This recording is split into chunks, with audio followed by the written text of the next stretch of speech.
Hello, everybody. We're getting started here in just a moment. There you go. You can hear the children. The children can hear the children. Child. I'm gonna. Oh, that's us. Not a child. That's I'm you. a man. I don't want to be a clown. I don't want to be a pirate. I don't want to be a pirate. I don't want to be a cowboy. I don't want to be a cowboy. Decides. Yes, there we go. No, that's the country. I want to be a cowboy, man. Okay. Of all the things that you've absorbed from our culture, that was one that did not need to happen. Nope. I want to be We've a rejected cowboy. Oh, weird. I can't close this fucking game because it takes 2 hours to synchronize the fucking save to the cloud. You can turn I was off the playing cloud Baldur's Gate 3. synchronization. You can Oh turn that my god. Yeah, I turned that off. Why don't you turn that off? Oh, you can turn it off. Okay. Yeah. Yeah. Steam Cloud will still work, but yeah. If that works, okay, that's way better than this shit. Yeah, that's just for the cross-platform stuff, and yeah, it takes fucking forever. Oh. You guys hear that? Yes. Mhm. Yes. Even though you just played a single note, I heard it. Right. And name that tune in a single note. Oh yeah, crosshair. Right. There's that. There we There's go. this. Oh, it's still synchronizing. Oh, y'all want to do a closest to the pin tonight? Yes. We'll do Cool. that in Closest to the 1999. pin. Yep. Sounds good. We need music for closest to the pin. Do we? Closest All right. to the pin. It is on It Benji was Bop to closest to the pin. compose and Mhm. produce an original song. Closest to the pin. Let's go. Get it. All right, Rich, Greg, how many like calm that. down. lattes did you have tonight? Jesus. Jassy. Oh, me saying she's that one? Yeah, What? that's enough. Yeah. What other take did I have? That she No, it's not the tags. It's the speed and the veracity of them. Yeah. of the two. Yeah. You sound like you are mate to the eyeballs. Oh, yeah. Uh, Yeah, I boofed that mate. okay. That's funny. Okay. Okay. I think. Oh wait. Hang on. Wait a Oh. second. Okay. Cool. OBS is dying as soon as I say okay. That was a good sign. Let's watch this. I Is it love going to that come shit. back? I love when that happened. Bits me. It does say configure both primary and backup You're still systems. live. Yeah, You're still we're still live. live. Yeah, We're we're back. still Oh live. yeah, we're back. It just lost 600 or 760 frames there for a second, but I think we're fine. That's nothing. I think we're fine. As OBS is responding, I think we'll be fine. Yeah. Okay. Let's get started. That's fine. I am looking at the rundown. I am hovering over the button for the music. Mike, are you ready? I'm ready, sir. All right, I'm going to bring I'm this ready. in. I'm right over the record. The mate is just it's not even, you don't even drink it, right? It's just there in the air. There's a delay, okay? Fuck you. In 5, Calm down. 4, 3.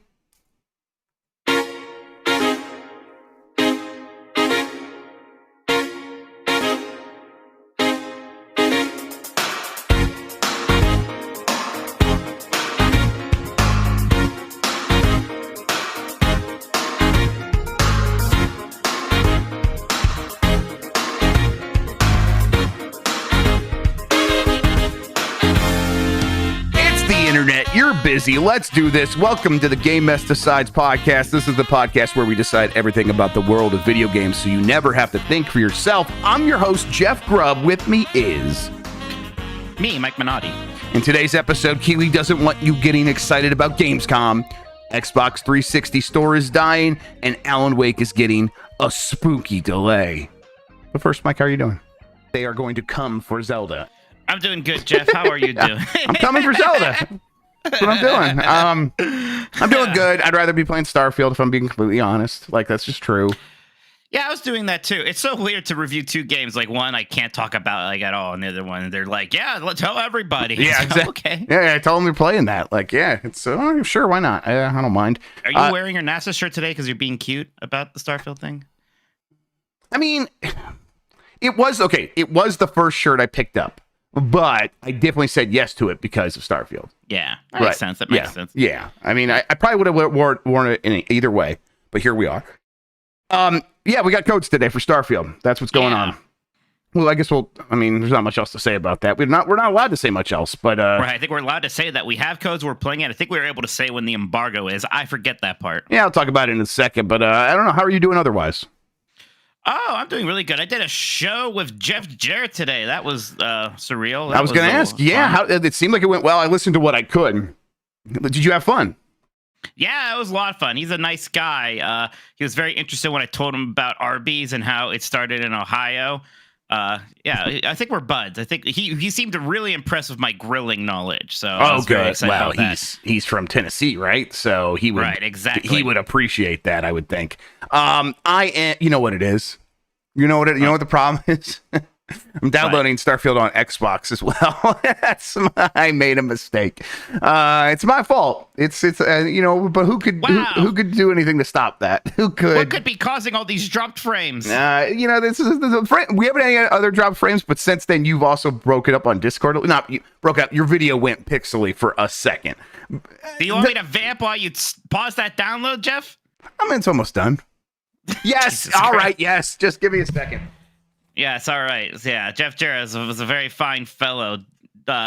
Jeff Grubb tried to put a fast one on me. He called in the show, made it so that I would have to sing Jeff Jarrett's like country song from the mid '90s. So I tried to learn as much of it as I could. Then when it came time to sing it, I froze and forgot the lyrics, so I had to improvise my own. But yeah, it worked out okay in the end. There you are. Hello. I paused it using my Starfield controller. I like my Starfield controller. It would hypothetically be very fun to play that game with mouse and keyboard, and then when you're in the ship, to pick up your Starfield controller like it's like spaceship flying time. Yeah, with all these cool really cool ship things written all over it, and like that are accurate to how it actually works in the game. Yeah, that'd be pretty cool. Okay, yeah, let's see what do we got going on. Yeah, all right. Hey, I'm done with Pikmin 4. I did it all. You did it. I saw you post that picture. You 100%ed the hell out of that game. Well, I think so. Some people are gonna be like, "Well, you didn't like do this side like because you talked to the space people and they're like, I want 4 garlic bulby boys," and I'm like, sorry, no. I'm like, cool. That sounds like your problem, not mine. Yeah. Got every treasure, explored every area, found and cured every stranded person. It did everything. Yeah. Good. I think I'm probably done with that game. I would like to go back and get the last few treasures that I have not gotten, but just out of time. So too much else going on. Maybe that could be something. Did you beat another game? I did beat another game. I beat Tears of the Kingdom. Yeah. Wow. Yeah. I think we'll talk a little bit about that at the end of the show, just to wrap things up. Won't say a ton, I don't think, because it's the very end. But I can probably just talk about my overall feelings. All right, Jeff. Everybody else is beaten it. That's true. Exactly. Yes. All right. You can get more from me and Mike by joining the Discord at GameMess.net. Give us a good rating wherever you are listening. Hit that like button here on YouTube. It helps people find the show. If you want to ask a question, you can drop a super chat during the show here on YouTube, but we'll get to all of those before the end. Thank you to Carlos Zain, who is Insane in the Rain Music on YouTube, for the use of our theme songs. Thanks to 1UP vs. CPU for our artwork. You can find more of him at 1UpVersusCPU.com. We are on Spotify, Google Podcast, Apple Podcast, and wherever pods are caught. Thank you to the mods, and support us by going to patreon.com/GameMess. That gets you access to private channels in our Discord, the monthly Q&A, 1 month early access to our Jeopardy games, participation in our monthly game club discussions, and of course all of our shows ad-free. Additionally, a brand new perk in the support. It's a supporter first. Columbo episodes, you get it a month early. That Columbros, a Columbo podcast. It is available now for Patreon supporters. That's going to be early for you guys. Like, you're going to have exclusive access to that for a few more weeks. So definitely take advantage of that. We've gotten good feedback on that. People seem to like Columbus. Yeah, I was about to ask. I haven't heard anything yet. I'm wondering if people have enjoyed it so far. But yeah, cool, good. I'm glad. People excited. are saying like, "Oh, I got to subscribe for this." So it's like a completely different audience, I think, that might be interested in this than video games, but even our video game audience is like, yeah, I'll check this out. So very cool. About the Jeopardy game, we missed last month because we were traveling, and then Sean was traveling. We're just going to end up actually skipping the last month, and we're just going to get back on the normal schedule next week. That's when we would have done it for this month anyhow. We're just going to get back on that schedule. So apologies to supporters, but did we ever put the old one live? Did we ever do a premiere for that? I don't know. Sean, why don't we do that tomorrow at least? I don't see any reason why we have to hold that off. Okay. Right? Yeah, that sounds good. That's a good point. So we'll make that happen. And then anything else? The monthly Q&A. I'm going to do the monthly Q&A this weekend. So look out for that. Probably just talk to you all while I'm playing Starfield or something, and I will not make any gestures about actually playing it. No, But you're answer famously questions. good at multitasking, so I'm sure it's going to go very well. That's exactly right. All right, so we have the big topics of the week. Of course, Starfield. Everyone is getting codes. It's available for preload. It seems like they're pretty confident about this game. This is not the way that they treated Redfall, for example. No, by the way, Sean does not like the doing Jeopardy tomorrow thing for some reason. So I guess that's not happening, everybody. We have to do it Sean wants. Yeah, Sean is a big cruel timing us taskmaster. already. Yes. Yeah. No, I think that's exactly it, Jeff. I think they have swagger with Starfield. I think that they are incredibly confident. They're getting code out early. They're giving it to, anybody. It seems like almost anyone who wants one. It's not like there's only one code for your outlet kind of a situation. No. Right. They were just like, how many do you need? And I was like, I would like one for everyone on the staff. And then they were just like, all right, here it is. And I'm like, oh, okay, cool. And then I made everyone in the Slack say nice things about me before I gave them the code. So that's like a Mike Minotti move. I'm teaching you well. Yes, I'm walking on I like sunshine over here. I see why you do go. it. It Yeah, works. it feels good, doesn't it? It does. Yeah, absolutely. So yeah, I think the other thing is the marketing blitz for this game has not necessarily like kicked in that I've noticed still. But coming off of Baldur's Gate 3, is that even necessary anymore? Yeah. Right, yeah, like it's not like Baldur's Gate 3 had a Super Bowl commercial. No, exactly. Yeah, I don't think it had a commercial. I don't think it did. Yeah. It didn't even have reviews, right? Right. How the hell did people I find don't out know. about Baldur's Gate 3? It's just the bear fucking. That's It's all. just the bear fucking. I don't know. Look. Maybe for all I know, their ad campaign is in full force, and I wouldn't really know because I don't even know how you advertise anymore. Mm-hmm. Yeah, right. I don't have. I just actually canceled my YouTube TV, so I don't even have that Wow. anymore. But I wasn't like sitting around for the commercials even when I did. So yeah, I don't know. I guess we're gonna see. But my hunch is this game's gonna do very well, Mike. I think it's gonna do great on Game Pass, and I bet it's going to sell a lot on Steam, and I bet it's actually going to sell a lot on Xbox as well, because a lot of people are like, this is what I bought an Xbox for. I don't need Game Pass just to play this one game, so I'm just going to buy it. So I expect it's going to do very well. It does seem like the hype is building. I think it was pretty smart for them to let people say they have the review code so that people can be like, well, Right. listen, look how many people are playing it now. That makes me want to play it more. So, yeah. I mean, it is a bit of a marketing beat, and I know like it seems distasteful to some people. Yeah, well, Which I don't give. I don't either. Yeah. But like, yeah, to me, I don't know. Yeah, sure. I'll say I have a review code, whatever. Yeah, just the review embargo, August 31st. I think it's around midday is the embargo that day. Oh, but, isn't that the day you and I are going to Seattle? yes, it is. So We're on the same plane going there. Isn't that fun? that'll be fun. Yeah, we'll stream Starfield from the sky. Everybody, we will not. That's not going to work. Is that unsafe? They don't let the president and vice president fly in the same plane, you know? That's true. Exactly right. The game messes could be potentially permanently compromised. The day they'll have to do a sequel to what's that American Pie song? Is that just called American Pie? It's called American Pie. There's a lot of words in that song, Mike. It could be named after any of them. Yeah, it's called Helter Skelter. Yes, that's exactly what I was thinking of. Thank you. All right. Jeff Keighley provides update on Gamescom opening night live, emphasizing updates rather than new announcements. Is what people should be looking for. The August 22nd event will showcase many previously announced, that is to say, upcoming games such as Alan Wake 2 and Black Myth Wukong. This year's opening night live is aimed at giving fans updates on those kinds of games due out over the next 12 months rather than unveiling brand new projects. This is according to an interview that Jeff Keighley did with VGC. The Game Awards producer's regular pre-show presentation for the German Gamescom Expo is returning. Last year, it was an in-person event for the first time since 2019. This is not too surprising for Gamescom, right? No, I mean, that's usual. I know people are kind of expecting this Gamescom to pop off a bit more than usual. Who knows? But I mean, even though I don't think this is the spirit of what he's saying, because I think what he's trying to say is lower your expectations. But if we're taking him literally, there's still like games that have quote unquote been announced that we could find out a big stuff about. Yes. Like a Perfect Dark, a Tomb Raider, right? So like some of the stuff that we know is out there and exists, but don't know much about, haven't really seen in any significant way. Right, and Xbox is there, Nintendo is there in some form, a bunch of third-party publishers there. Sony not there. Sony probably going to have its own showcase of some sort, whether it's a PlayStation Direct, whatever the fuck they call them, or State of Play, or a big showcase. Yes, they probably have one of those coming in the next month or two, maybe longer.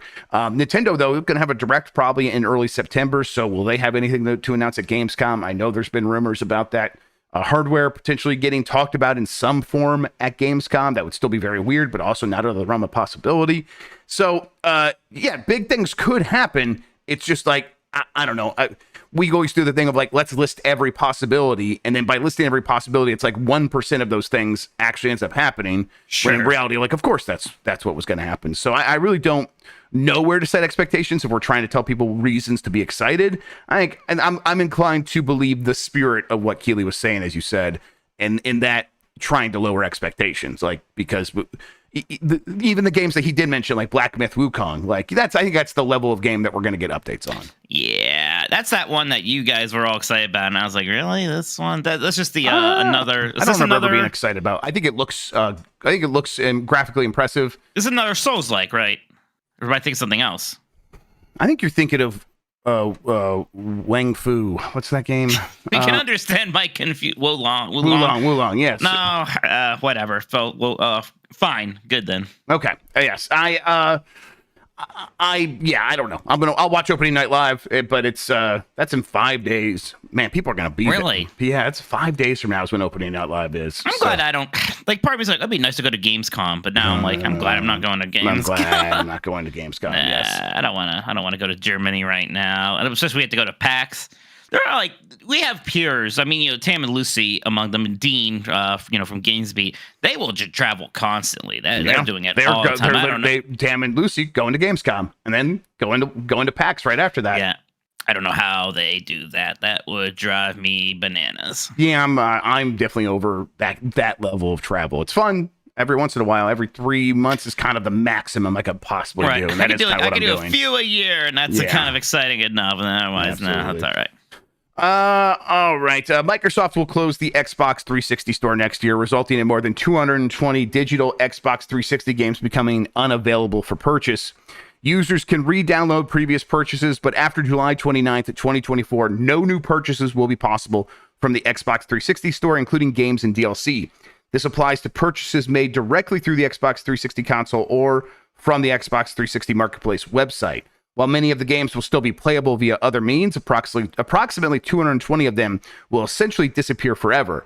There are nearly 500 games in the Games on Demand section dealing with games that also have physical releases. Some will still be available digitally on Xbox One and Xbox Series X through the store on there, through the backward compatibility layer. You could buy it through those and still play it. But the digital-only games in the Xbox Live Arcade section are at a higher risk of disappearing since they don't have a physical alternative. And VGC looked at it. It's about 220 games. I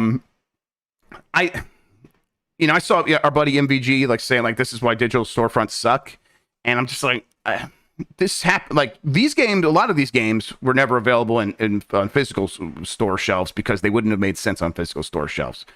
And then the games that were also available on physical store shelves, they have not been on sale there for literally a decade or more.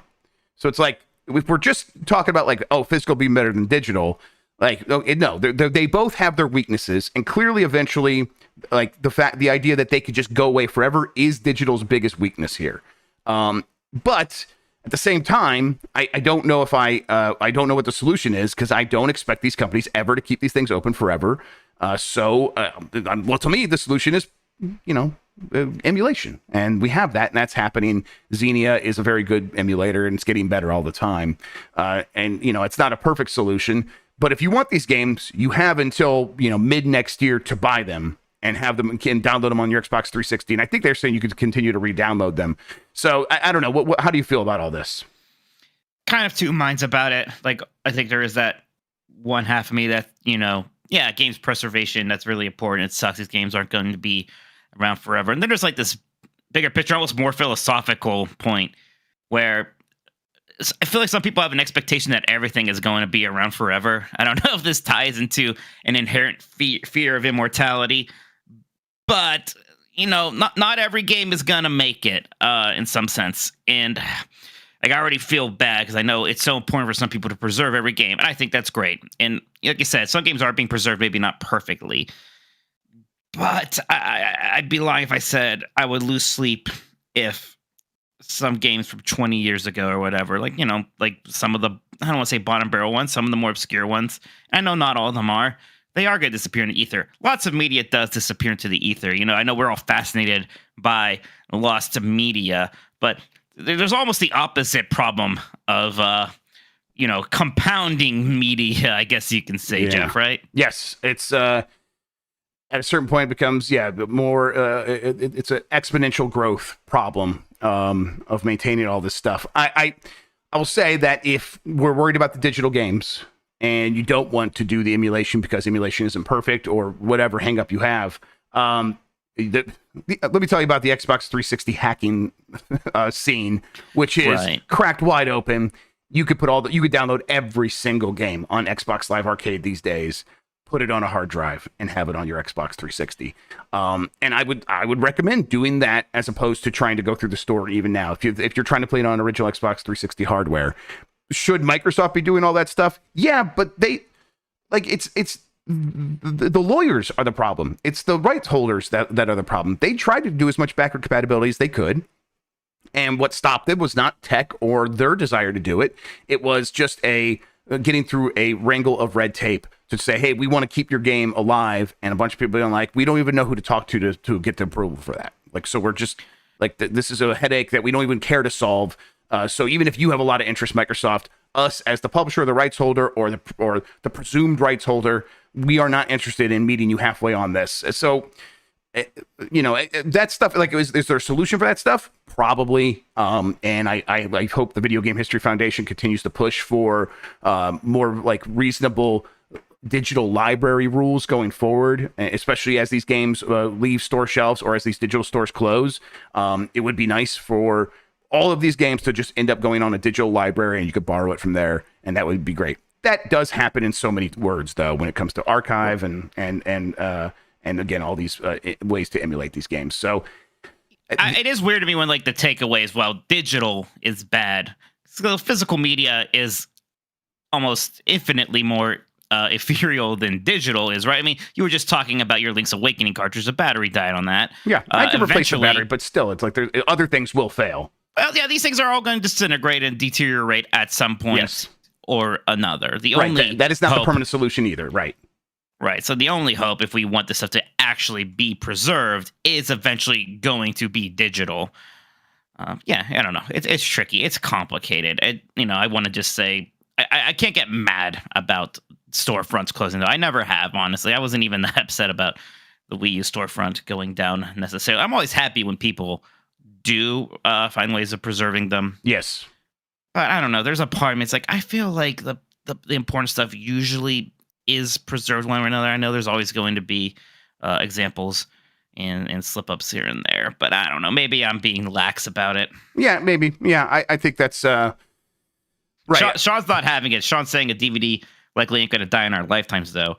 That's a nonsense argument. I guess I was thinking more big picture than that, even in terms of right, in terms of our lifetimes. Yeah. I'll say that if a game can get put out physically, I'm very happy when it does. Sure, that's great, but that's also just not a lot of these games don't make sense physically. A lot of, especially the Xbox Live Arcade era games, they were never going to get released physically. So, in terms of making them make sense when they launched originally. So digital storefronts enabled a lot of games that would not have happened otherwise. So you got to take the good with the bad a little bit there. And again, the answer is going to be piracy as an emulation down the line, where it's we're not worried about the rights holders at a certain point, and we're just going to take digital libraries into our own hands.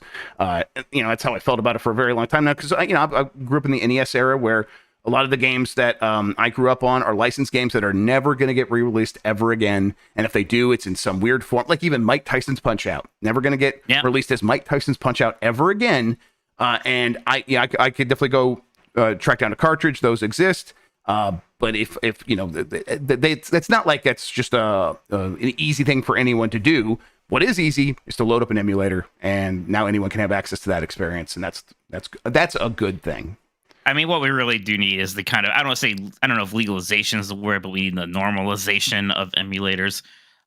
More so, just more resources put it behind it. I'd rather it not almost be like this thing we have to joke about and pretend like we're being naughty. There's nothing naughty about it. No. It needs to just be a thing. Yep, definitely. All right, Remedy Entertainment has delayed Alan Wake 2's release date till October 27th, a 10-day push from the original date. The game will be available on PS5, Xbox Series X and S, and PC via the Epic Game Store. Remedy cited the busy October gaming schedule and expressed excitement for an upcoming showcase at Gamescom. Alan Wake 2 will be a digital-only release with prices set at $60. Yeah, there you go. Devil. Yeah, this is the Satan itself rearing its head, everybody. On consoles and $50 on PC. The decision for a digital-only release is based on shifts in player buying habits, blah, blah, blah. This is not too surprising. We've been mentioning for a while October looking packed. That day, in particular, the day it was originally going to launch, I think is when it was going to be Super Mario Brothers Wonder, Spider-Man 2, and previously it was, what's the game that moved forward now? My mind is blanking, but there was another game that like moved out of the way as well. So like a lot of stuff is like shifting around, trying to get out of the way of Spider-Man and or Mario, and now here's this one as well. And I think as long as this game is out in some form by October 31st, it'll be just fine, right? Yeah, you definitely want to make sure that you're part of that Halloween cycle there. You know, this is outside of those two big ones. It seems like one of the bigger games of the month, and it should be fine. Anyways, I wondered, you know, it is just 10 days, so it's like not enough to really do anything. I wonder if there's like a little bit of, well, this gives us a little wiggle room here. That's such a small time frame. It's even hard to say there. But, you know, if you are just releasing your game digitally, it's very easy to push back that release date a little bit, right? Right. You could be really flexible on that stuff. Like, you know, people were freaking out about Starfield going gold or whatever, which means getting printed to disc. It's like, yeah, that's a pretty big deal for that game, I guess. Not really, but I mean, because really it's about the preload for a lot of people. But they do have to print that game in some form to disc. I think, you know, even if it's just like a little thing that tells them, hey, download this thing, which I don't know how Starfield works or whatever. But if you have no discs on shelf at all, why not like be a little bit more flexible to maximize your potential to have success on launch day?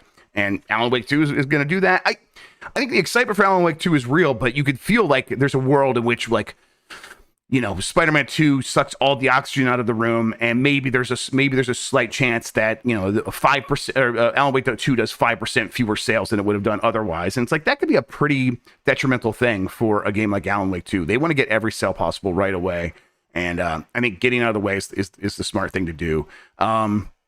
What, like, do you have like games in October that you're like prioritizing at the top of your list? Is it Spider-Man? Is it Mario?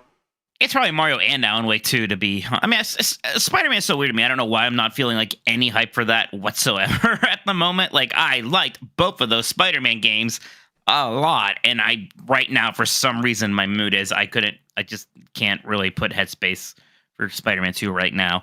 But once that's out, I'm sure I will enjoy it. Like, I'm definitely going to play that. But October is getting crowded because I think Assassin's Creed Mirage actually moved up. That's the one I couldn't think of. Yes, thank you. Yes, that'll be interesting to see how that does. Gosh, I know there's other things and smaller things, but yeah, it's, you know, we had a really busy June. It seemed like everything still did well in that really busy June. The Street Fighter, Diablo, Final Fantasy 16 June. But I don't know, hey, maybe the difference between middle of expectations and not reaching the high end of expectations for Final Fantasy 16 was because of that crowded month. I don't know. Man, maybe. Like, it's hard to say because, you know, it feels like games have been coming out nonstop and it's been super busy, but that didn't hurt Baldur's Gate 3. And maybe it's like, well, that's PC. And so people were not in that same headspace. I don't know. It's really hard to say. Overall, it seems like people are more excited about video games than ever. And so everything's benefiting, but maybe not everything actually will. And especially as we get closer to the holidays and people maybe are looking to save some money to, you know, for other reasons. And they're like, well, I am going to pick and choose. And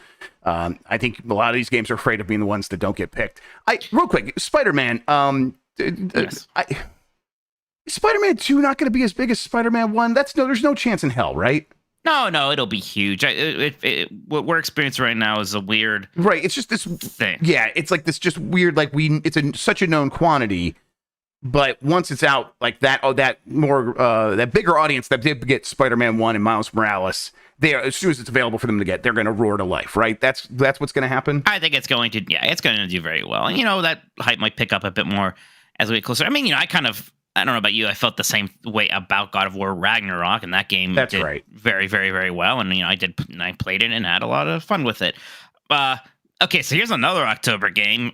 Just 2 days before Alan Wake's new release date on October 25th is that Alone in the Dark remake. That's right. Yeah. I would maybe push that one out. I would maybe say, how about let's try that again next year? Yeah. Who's releasing that? Is that under like it's the THQ Nordic? So yeah, the Embracer baby. Group. Yes. Okay, that sounds like something they would do. I don't know how many more disappointments they can afford. We'll see. That's rough to compete against Alan Wake 2 if you're the fourth attempt at making Alone in the Dark relevant again. Yeah, I mean, who knows? Maybe that's the good one. Maybe Alan Wake 2 sucks. You never know. I guess so. Yeah, that's a good point, Jeff. Who knows? Yeah, exactly. Who knows? Although so far a lot of the games I expect to be good have been pretty good. They've been pretty good. Yeah. That's right. And the ones you expect to be bad were bad. Right. So yeah. Most things have been mostly over delivering this year. Yeah. There's City Skyline 2, and guess what else comes out in October? Metal Gear Solid Master Collection Volume 1. Oh my God, I want to replay those games. No way in hell you're playing that in October. Maybe December. I'll probably still try to make time for Metal Gear Solid 1 because that's not too long. But man. Could that be December? Man. Yeah, right. That would be a great December release, but I don't know. Whatever. I guess I'll just get it in December. And then, of course, Call of Duty in November. I think more of these games would be fine in November. A lot of these games do not have any overlap with Call of Duty and would be just fine. Yeah, it's like everybody's so afraid of Call of Duty that they're not even touching. Right, that feels like the kind of thing that it's decided in a boardroom that I heard everyone plays Call of Duty, so we got to get out of the way of that. It's I think you should think a little bit more critically than that. All right. Speaking of Call of Duty, or do we not even want to bother talking about that? I had it in the rundown, and then I got rid of it because we've talked about Call of Duty a lot over the last couple of weeks, and now everything that we've talked about, it was part of the rumors. It's confirmed. It's coming out November. It's $70. All the maps are from Call of Duty 2. It's going to be a bit more open world-y. I don't know if that's the right way of putting it, but that's what I heard. Isn't that Metroid Prime 4? I did not hear that. Well, yes, but I thought the people were saying that about this reveal that they were saying. Is it the Bowser's Fury of Call of Duty? Zombies is going to be a bit more open worldy, I guess. That sounds like something that could probably happen, right? You just, instead of giving you map after map, you just move from point to point on the map to encounter the next wave of zombies. I could see them doing that. Was it? Yeah. Was it Black Ops 4 that had the really cinematic zombies mode? They had that trailer with the 4 people, and it was all original characters instead of the funny historical ones. Zombies is so weird to me. Yeah, zombies is this thing unto itself. I've always been they're gonna just put out a Call of Duty Zombies all on its own, and of course they never have. But it feels like something that they have probably considered a bunch of times. It's very popular. Gene Park had a story about Call of Duty. Apparently, they are trying to make the story mode a bit more open. Who knows exactly? Yeah, I'm not sure what. I'm not going to expect Far Cry or something. Right. Remember the year where there was they put choices in there, and it was oh, you're going to be making these choices in the middle of the campaign. It's going to affect the story, and it's it was the most basic implementation of that idea ever. That's what I would expect from open world Call of Duty or open zone gameplay in Call of Duty. Open zone. Oh, they're doing a Sonic Frontiers. It's a Sonic Frontiers clone. Finally, that was the most obnoxious shit that they just actually made open world game, and because it was split across 3 maps, they're well, it's not open world, it's open zone. We invented a new thing. What the hell are you talking about? They just wanted to use the word zone because that's what they call Sonic levels. So it's I get it, but give me a break. Yeah. So Call of Duty confirmed, it's coming. Okay. The fact that it is all of the multiplayer maps are Call of Duty 2 2009 remastered maps, that nothing could scream more that this is a DLC pack that's been turned into a full game release. That sounds like the most DLC pack release for the last game possible. So whatever. I'm interested in that. I loved Call of Duty Modern Warfare 2 back then, so let's go, I guess. But it's just weird that there's no new original maps for this new video game that they're releasing. They should add maps from other games. Then I'll get interested. I want 2 Fort in that Unreal Tournament map that everybody. Yeah, give me some Turok maps from. Yeah, there we go. Turok 2 specifically. Okay, yeah, that does it for the news that I have here. Mike, I think we got some super chats. Why don't we get to those right now? Willow Davis. What if we do that? Wait a second. What if we do that after? What if we take a quick break? We'll be right back. I'm sorry, I don't take notes. Oh, I guess we're going. All right. Hit the insert ad button. I'll be quiet for a second. Okay. Now, is it cool if we get back in? Christian, you good? Yeah, it's good. Okay. All right, Mike. You have those super chats. Why don't we hit those real quick? Oh, now I'm allowed. These mods are so uppity. They're telling me when I have to stop doing things.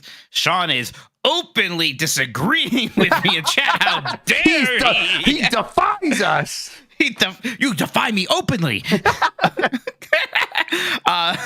Willow Davis says, would you rather kiss Geodude or spank Mr. Mime? That's a tough one. Take your time. I don't want you to rush into the wrong decision here. I mean, I think the honest in my heart is I would rather spank Mr. Mime. I just want to see the reaction on Mr. Mime's face when they are spanked. Yeah, but that would be very disturbing, but not dangerous at all. I think kissing Geodude could hurt me. Yeah, I could chip a tooth. Yeah, exactly. And not because anything Geodude does, I might go in too fast. I might be too eager. Yeah, man, what the hell were they thinking with Mr. Mime, man? That's just a terrible Pokemon. No disagreement. Yeah, you're right. You got it in one. All right, next one here is for Baba Is Me. It says, evening, gents. Any predictions for how the Baldur's Gate 3 release will go on PlayStation 5? Are folks pre-ordering ready for what the game appears to be, turn-based, etc.? I think Baldur's Gate 3 is going to do very well on PlayStation 5. Jeff, isn't it already? Can't we already see how it's doing? I think it's already listing highly and stuff like that. Topped this digital sales chart, I think, on PS5, or was not number 1 or number 2. Yeah, it's going to crush it on there. It's going to be very good. I think there's going to be some backlash from fanboys who are just buying it because it's not on Xbox, and they're going to be like, what is this, and not get it. But whatever. Most people are going to get it and enjoy it. Yeah. Next one's Grubb. It says, I just remembered that Bomb Rush Cyberfunk comes out tomorrow. Also, whatever happened to Metal Slug Tactics or those Suikoden remasters. Man, I hope Metal Slug Tactics and Suikoden remasters just kind of wait till next year at this point. Oh, yeah, for sure. Give me a break. Man, Bomb Rush Cyberfunk, there's a game I hope is good. I'm already skeptical about those really direct spiritual successors, and this is the game that's basically just Jet Grind Radio. Yes. So, unless I hear really glowing things about it, I'm not going to worry. Best spiritual successor? Mighty Number 9. Absolutely. Jesus. No, absolutely not that. I don't even okay, the best one is not the Metroidvania Bloodstained, but that 8-bit one that just plays like Curse the one of that plays the Moon? the one that just plays like Castlevania 3. That was incredible. It probably is one of those. Azure Striker Gunvolt, says Turbo Sean. Yeah, Bloodstained. Azure Striker Gunvolt somehow takes the anime stuff from Mega Man X that was already maybe a bit much and really dials it up to 11. But I think the bar is pretty low for these things. Is the whole point. So I think Azure Striker still plays in that zone. But yeah, Bayonetta is interesting. I kind of forgot that initially Bayonetta's whole thing was being a Devil May Cry spiritual successor, right? Sure. Yeah, I mean the outer worlds. Stardew Valley. There's a spiritual. Oh yes. Okay, so we start getting like that. Those territories. There's some good answers there. Stardew Valley.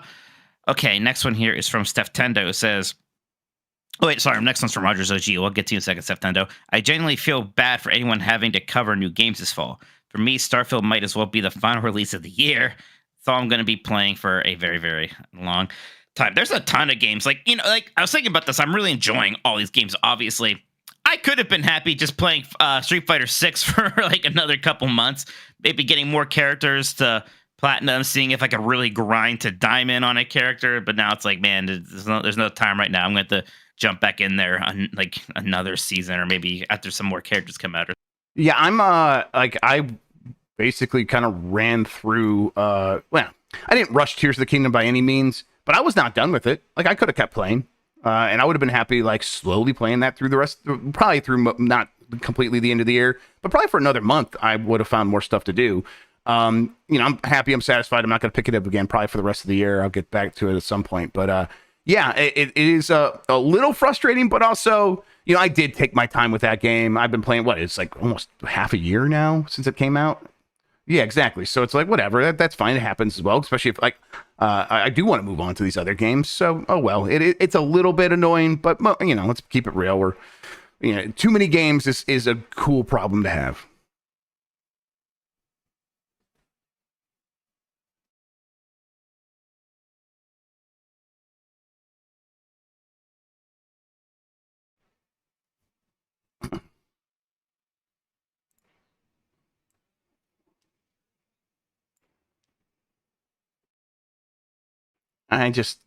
It's not about the tech really. It's about the perceived value.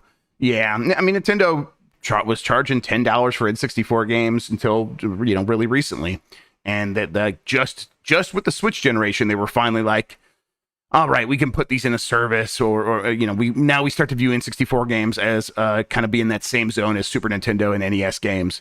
And that took a long time, and it's going to take even longer with GameCube because they see the thirst for GameCube out there, and it's going to be a solid decade, I think, of them remastering GameCube games. So buckle up. Yes, with SNES question mark, and I'm not really sure what they mean by that. Sorry, hang on. I think you got turned down a little bit. All right, there we go. I fixed it. What was the thing? I'm sorry. New 3DS with NES question mark was the other half. So he said because Super Nintendo games on 3DS only work on new 3DS. Oh, I see. Thank you, Jeff. Yes, no problem. I completely forgot that was the case. Yep. Big Jimbo Ryan says, if either of you two were to look up Last of Us 2 MS Paint meme, you will see why I think it was Game of the Year that year. Final Fantasy 16 shouldn't qualify for RPG of the Year, right? I mean, it could qualify. Don't worry, it's not going to win anyway. I'm pretty sure Baldur's Gate 3 has so much more excitement and momentum behind it in the RPG category this year. Did you look up Last of Us MS Paint meme, Jeff? Yeah, let me see here. I think it says lovingly made. And no, that's League of Legends memes. I definitely, you know what? I binged it. That's my big problem here. Let me, I know. Of Us 2 MS Paint. Okay, yeah, sure. Yeah, this is pretty good. This is pretty good stuff. Sure. I'm not interested. I pass. Dr. Butthugger says that news segment was great. Can you add a fake news segment to the podcast? That'd be people would really like that, I think, Jeff. Yeah, sure. Yeah, we'll make it happen. Yeah, it'll be like EGM April Fools every month. Every single month. Big Jimbo Ryan's back. It says, look on YouTube and there will be compilations. Big Jimbo Ryan's really excited about these Last of Us MS Paint things. And I have to be honest, Mr. Ryan, I can't think of anything I'd rather look at less. I mean, Jim, I know, next time we have dinner, I'll check it out before then, and then we'll have conversation about it. So look forward to it. Big Jim Ryan also said, everyone, can I get a mic check? 1, 2, check. Sorry, Yeah, it's not lit. Apparently you got muted at some point. Ryan. You never got muted on an OBS. There must have been some issue there with the tech or something. So I don't know. I'm sorry. I didn't realize I was. It wasn't your fault. I think it's something because I didn't hit anything, and so I really don't know what happened there. And I looked. You were like turned down, like you were like a little bit low, but that's it. So I don't know. It's probably because you're installing Starfield again. Blame that. Well, it's almost done. It's always Bernie almost done. Deuce says Hi-Fi Rush reaching 3 million players makes me very happy. If we assume about half or 1 million of those were purchases of the game, is that good for a new IP in a relatively niche genre? Jeff, my problem is I have no idea. Yeah, we don't know how many copies sold. I have no idea if 3 million people playing it is considered a good metric. That seems like a lot of people. That seems like it should be good. But I don't know. I hope so because I love that game, and I hope that they get to either make a sequel or something similarly creatively ambitious like that. I'll say the only things that I know for a fact that when it initially came out, it cost this much, and it, in terms of revenue that it made from retail sales, it made less than that. And I know that at the same time, Microsoft very, very, very happy with that studio. They like that studio a lot, and they are reinvesting in it, and they care a lot about that studio having a bright future. So take those things how you will. To me, that sounds like, regardless of how it's performed, just in terms of raw numbers, they think that studio is going to keep doing great things. There you go. That's it for the super chats for now, Mr. Grubb. Thank you very much. All right, we'll take another quick break, and when we get back, we'll get into our big topic of the week, which is going to be best games in 1999. I think we have a little game to play and Yes, more. sir. I will be right back, Jeff. Yep, sure thing. Are you gonna do the game first or the? We're gonna do the game. We're gonna do the 1999 game first. Yes, we are. Perfecto. Let's get that set up right now. Yeah. Right the fuck now. Oh, hey, okay. Yeah, I was about to tell him, Chad, but it was just him talking, and I could hear him perfectly on here and on the YouTube. So Yeah, I don't know. the what second happened. he stopped talking, I was going to tell him, hey, Mike, I don't- Mike's, Yeah, I really don't know what Mike's happened. Mike.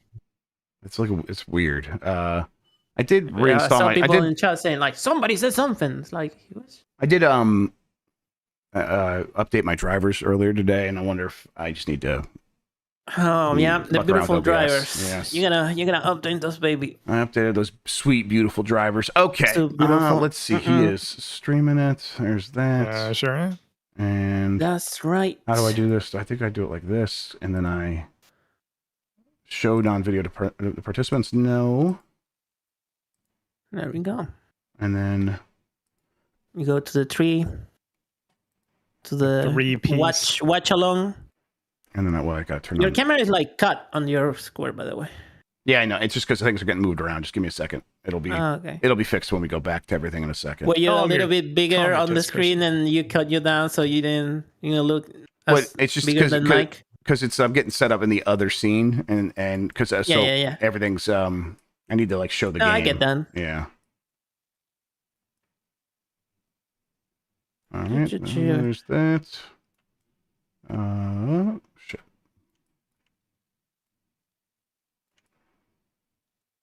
All right, that looks good. And then let me just get Mikey down here.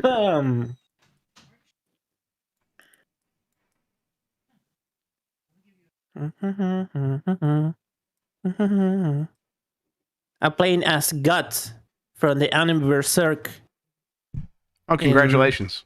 GTS3. Yeah, I was like, oh, what class should I play? I was like, oh, I guess I play like the cleric or whatever with the big. Those can use big swords. It's like Sure. I played like an hour and then I saw all the skills and I was like, this is not Guts. Guts is a fucking soldier. So it's just a warrior. And it's like, oh, this feels way better. Feels way more in character. What the hell happened here? And I'm killing every fucking demon and every creature because that's what Guts does. Storms are coming here. Just an FYI. Yeah, Oh, it's been raining for like 3 days here. It's fun. Are you in rainy I love it. season? What do you got going on there? No, it's fucking winter. It's never rains in winter here. Now it's raining. Oh, yeah. Why am I so it's low hot. in my window? I'm fixing it right now. Just This is why putting people you think in I'm your place. short. It's because your you weren't fault. here. I couldn't measure out your head correctly. Penis. All right, It's man. weird. Wonderful. If he was your real friend, you would have his height just tattooed in your forehead. That's right. Most would've- people Yeah, you have are all this beating it memorized. right now. All right, Jeff. Let's You know do what? each other here. You know what? Okay. Actually, Mike, this is on you. They are Point your going to camera come down for Zelda. Well, no, I can't. It's as pointed down as it can be. It's on the same level as yours. Yeah, but all right. How's it on me?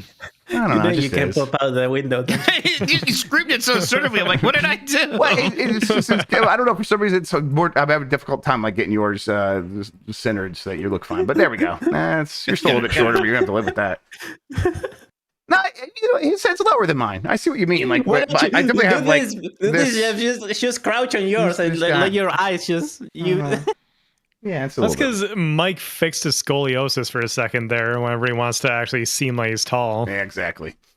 Okay. Yeah, look at that. Look at that tall Mikey. Motherfucker melting Majestic. on his chair. Oh, now this is all off. There we go. I'm freshly What is shorty going here. on, Chad? I don't know what's going on. What is this, Jeff? We have that somewhere. What is this, Jeff? There it is. All right. World premiere. All right, let's bring it back in.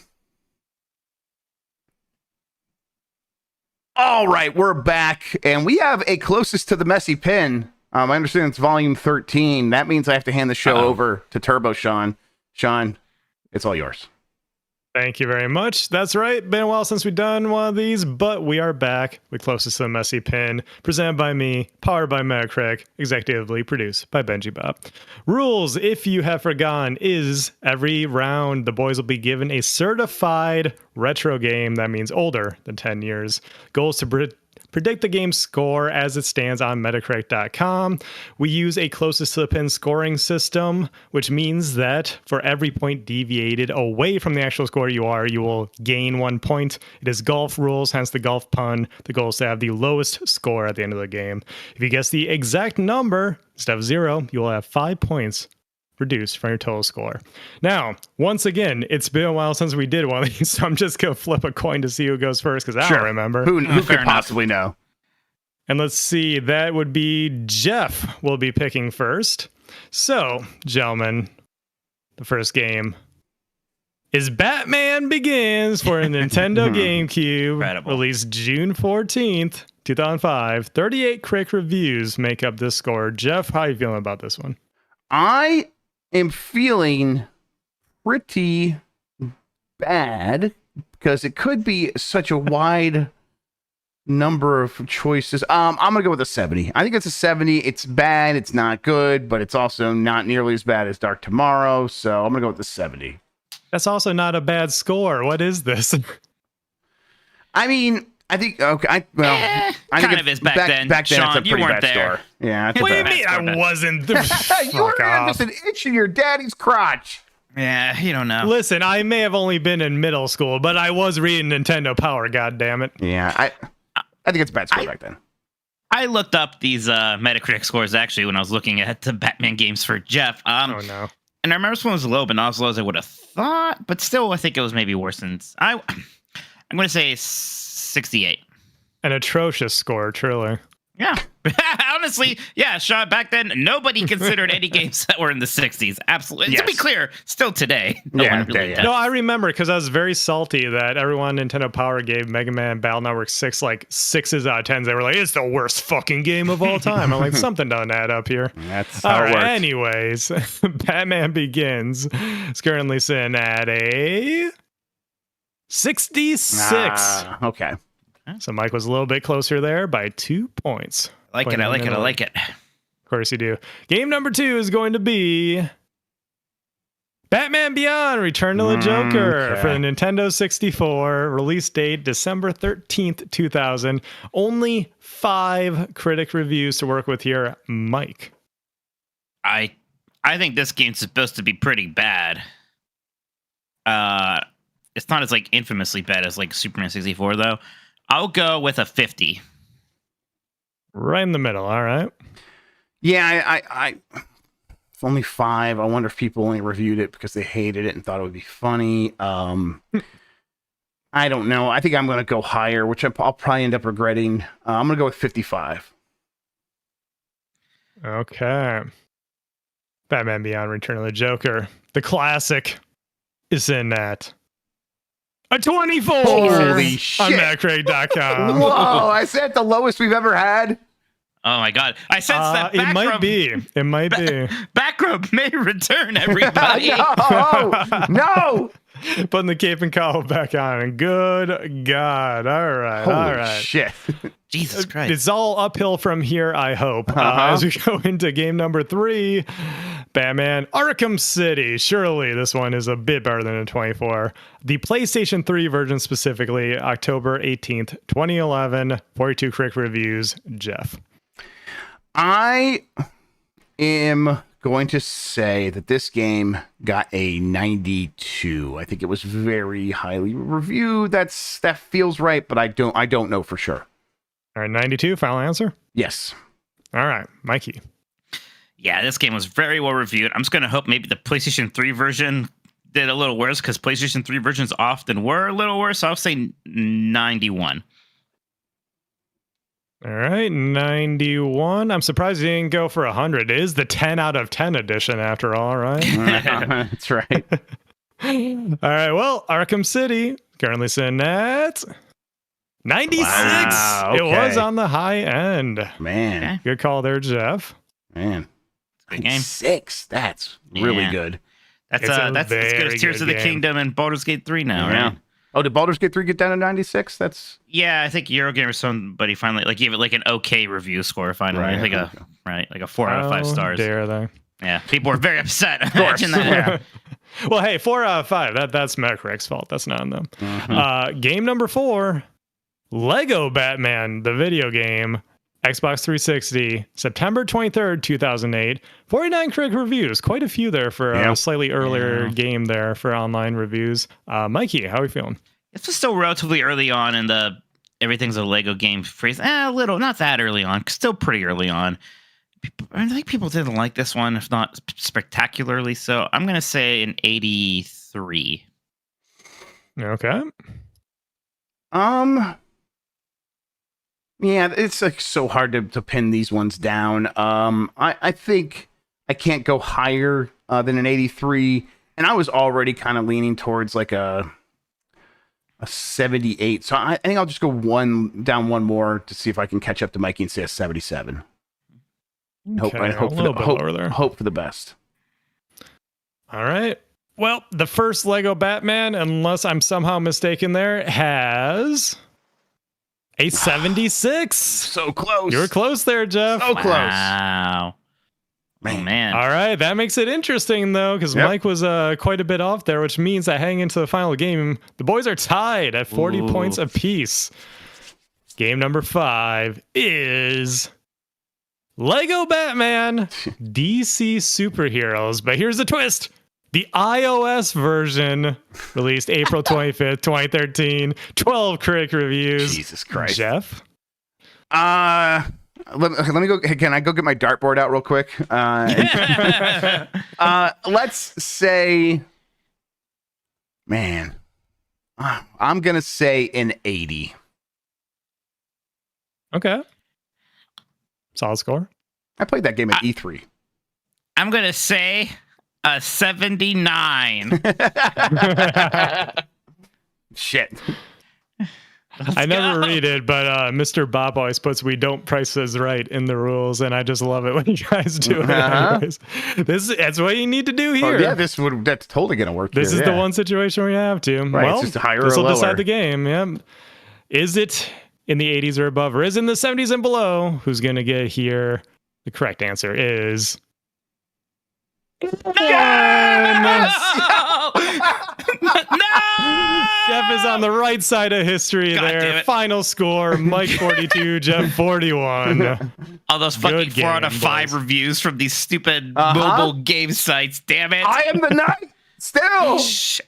This Damn was 1 week off since we had a busy week last week, but this was made in celebration of the finale of Bat Grubb you. over on GiantBomb.com. Make sure to go watch that, Yeah, everybody. thank you so And much. A lot of fun. Thank you, Benji. How was Bob. it so close Thanks, for a bunch Bob. of games we had no idea what the scores could be? How it goes. That was fun. Thank you, Sean. I appreciate that. All right. Anytime. We are going to move on now to 1999. Let's party like it's 1999. Real quick, can I get mine in here before I go? rather Yeah, than definitely. Yeah, doing sure. text Because I'm going to submission? be fixing these cameras anyhow. So go ahead. All right, perfect. One that I think I need to bring up right away, Mike. Yeah. Street Fighter 3 Third Strike came out in 99. Oh, shit. Okay. So I need to get that out ahead of any of these other ones because there's a few bangers in 99, not as good as 98, not by a long shot, but need to make sure that we get that representation in there. That's that's a very good video. That was your guys' number one fighting video game, was it not? Oh, Yeah, it's the best fighting was? game ever. Yeah. all right. It's the one that's, we like the most, at least. important to know that. Okay. Yeah, great 1999. list. I love that list. Yeah, you guys did a good job. You guys did a good ranking of fighters. Let's see here. 1999, coming off one of the best years ever. It was still a very strong year. Not nearly as strong as 1998. No. I looked at this. I have some thoughts about what can be in there, but I'm interested to hear like where you go first, Mike. Well, I think I'm actually going to go Soul Calibur. Because I think when I think of 1999, I think of the Dreamcast and that incredible launch it had in the US and the incredible launch lineup. A lot of good games, but Soul Calibur still stands out as one of the all-time great launch games ever. I mean, that was just, for so long we were chasing as good as arcade. Soul Calibur on Dreamcast was better than the arcade, much better. It was gorgeous. It was silky smooth, and it was robust. It had some like really fun single player modes. Just it felt so good to play that game. Soul Calibur was incredible. It was revolutionary.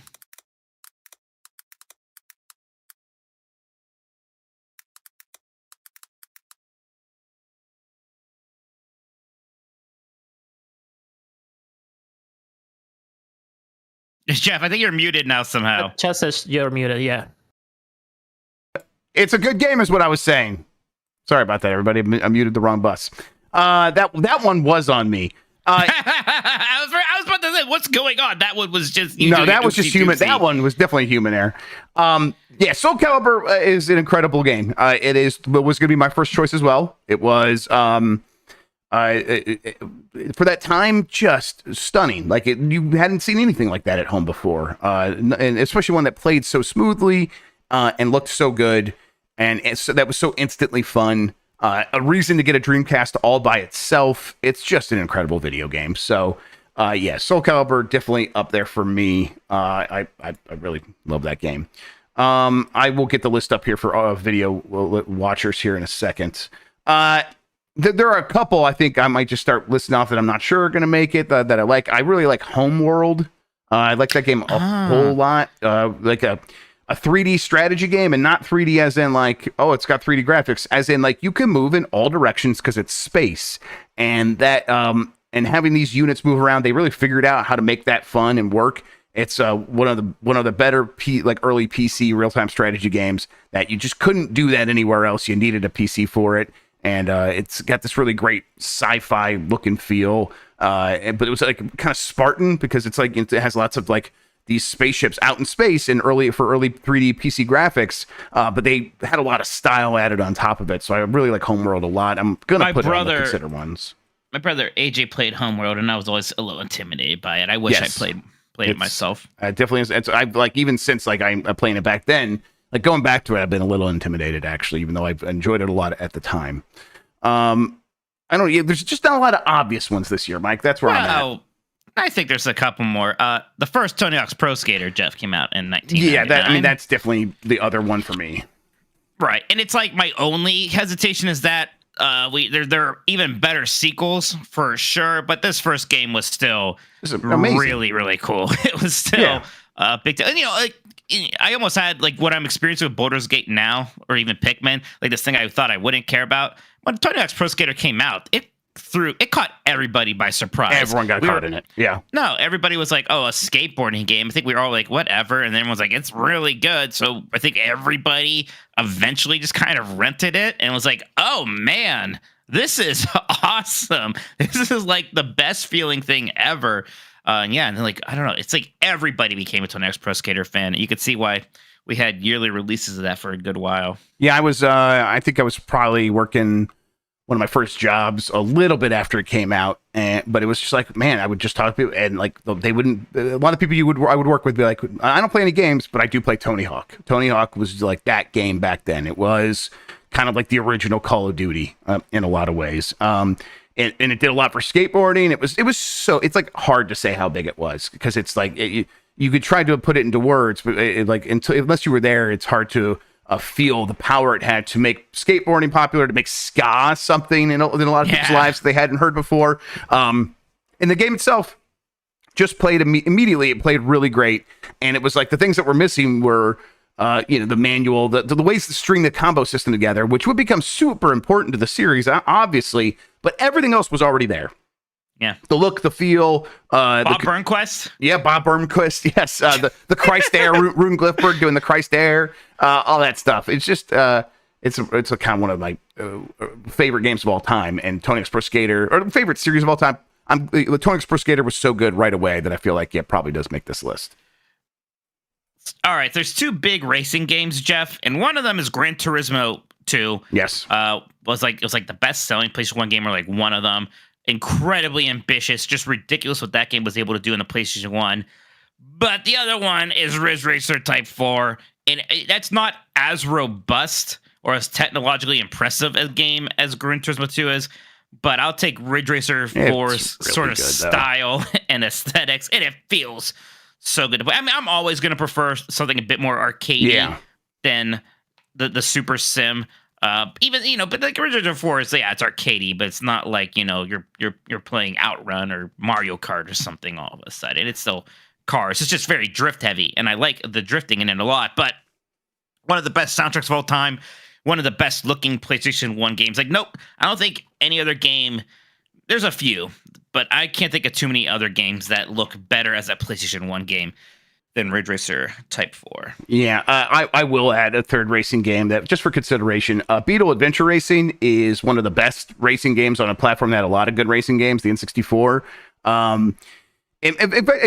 It might actually be the best racing game on that system. And really, it came down to really good course design and a good sense of speed. Like, it was always such a weird thing that this game that's like a licensed game for the new Beetle from Volkswagen, which was a big deal in the 90s, to be fair, when that came back. But it was like such a weird thing. And then you play the game, and you're playing the courses, and it's just like they're so much fun because they make the shortcuts really obvious once you're past them. So the first lap, you're like driving really fast and it feels really good and you're like learning the course. And then you're like, oh, there's an obvious shortcut right there, but I can't get it right now. So I'll get it on the second time. And then the second time you kind of half get it. And then the third time you perfect it. And that was like every course was like that. And they always had like 3 or 4 of these shortcuts. And it felt so good and so cool. And eventually like you're getting great times because you're doing the shortcuts perfectly on all 3 laps. But it's just it like really figured out a niche for itself. Probably not going to play, but boy, I really, really like Beetle Adventure Racing. It's not as good as Ridge Racer Type 4, but it hangs right behind that. Do you want me to talk about some RPGs that came out this year? Yeah, I mean, I know Final Fantasy VIII came out. I don't know where I can't remember. I know you're a 9 guy, but I don't know if you're one of those people. Final Fantasy VIII. Okay, you like it. And a lot of people come around Final Fantasy. I don't think it's good enough to be a top 5 game of the year. It does a lot of really cool things, mostly in the presentation. The presentation was just ridiculous. You can literally see the Final Fantasy VII money just kind of being dumped into Final Fantasy VIII. So it was really cool for that. Some of its mechanics, I mean, some of it was just interesting, the whole draw system and the junction system. I know it throws some people off. That I like. The level scaling is really weird. The game actually rewards you for not leveling up the way it works. Like, you actually want to get into as few random battles as possible. So it's a little janky in that front, a little janky just in places. I still like Final Fantasy VIII a lot, but I don't think it's going to be on this list. Chrono Cross, similar presentation, insanely good. Not really one of my favorites. I respect it, though. Like it, but it's not top 5. The best JRPG of this year is actually Suikoden 2, which did come out in the US in 1999. This is a real JRPG fans JRPG. Right. This is the one I hear people like Jason Schreier like mention. People who love JRPGs, this is their game. Right. Because it's still like it's pixel. So back then it kind of flew under the radar a bit. But it's a really pure JRPG. It has the really fun Suikoden system where you have to recruit 108, I believe, characters to join your sort of castle. And your castle gets bigger and gets new functions as you do that. And a lot of those people are party members. Not all of them. Sometimes you unlock a person and they're going to open up a shop, or they're going to like become your quick travel person or things like that. But a lot of those are party members. So it's insane just how many characters you can play as here. Suikoden 2 also definitely has one of the best JRPG stories. It's just a really interesting plot, a lot of political intrigue, but still very character grounded with interesting twists. Just one of the most despicable, unlikable villains ever. Very, very memorable game. Everybody who plays Suikoden 2, I think, has a really good time with it, and it's something that sticks with them. Yeah, I'm pretty convinced by Suikoden 2. Can I ask you, getting kind of like just tangentially related to RPGs, Shenmue? Are you a Shenmue person? I mean, Shenmue was really cool at the time, and I probably would still have fun going back to it. I think there's certain things about Shenmue. I hate to say games age, you know that, but there's some things about Shenmue that probably don't hold up like they used to. I don't think Shenmue needs to be considered at the time. At the time, for me, it was a curiosity and really interesting and sort of a promise of what was to come. But even at the time, I'm like, there's not a lot of fun here, and they don't seem very interested in providing that. Yeah.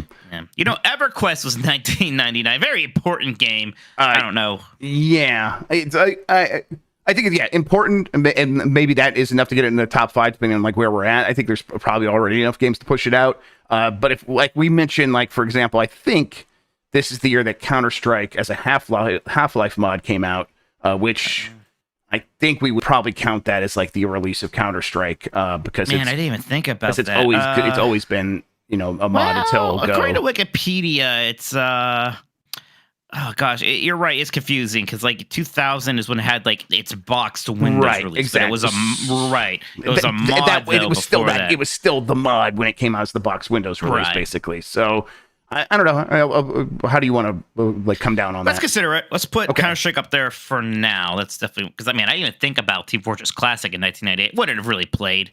Because there's a ton happening. Right, 1998 was too it's a Mikey favorite for sure. Right. EverQuest, though, definitely has one of the top 5 two tops in gaming history. Uh-huh. Good for that, lady. See, look, everyone, I do like boobs. God. Sean, I got to clean one of that. Christian, please.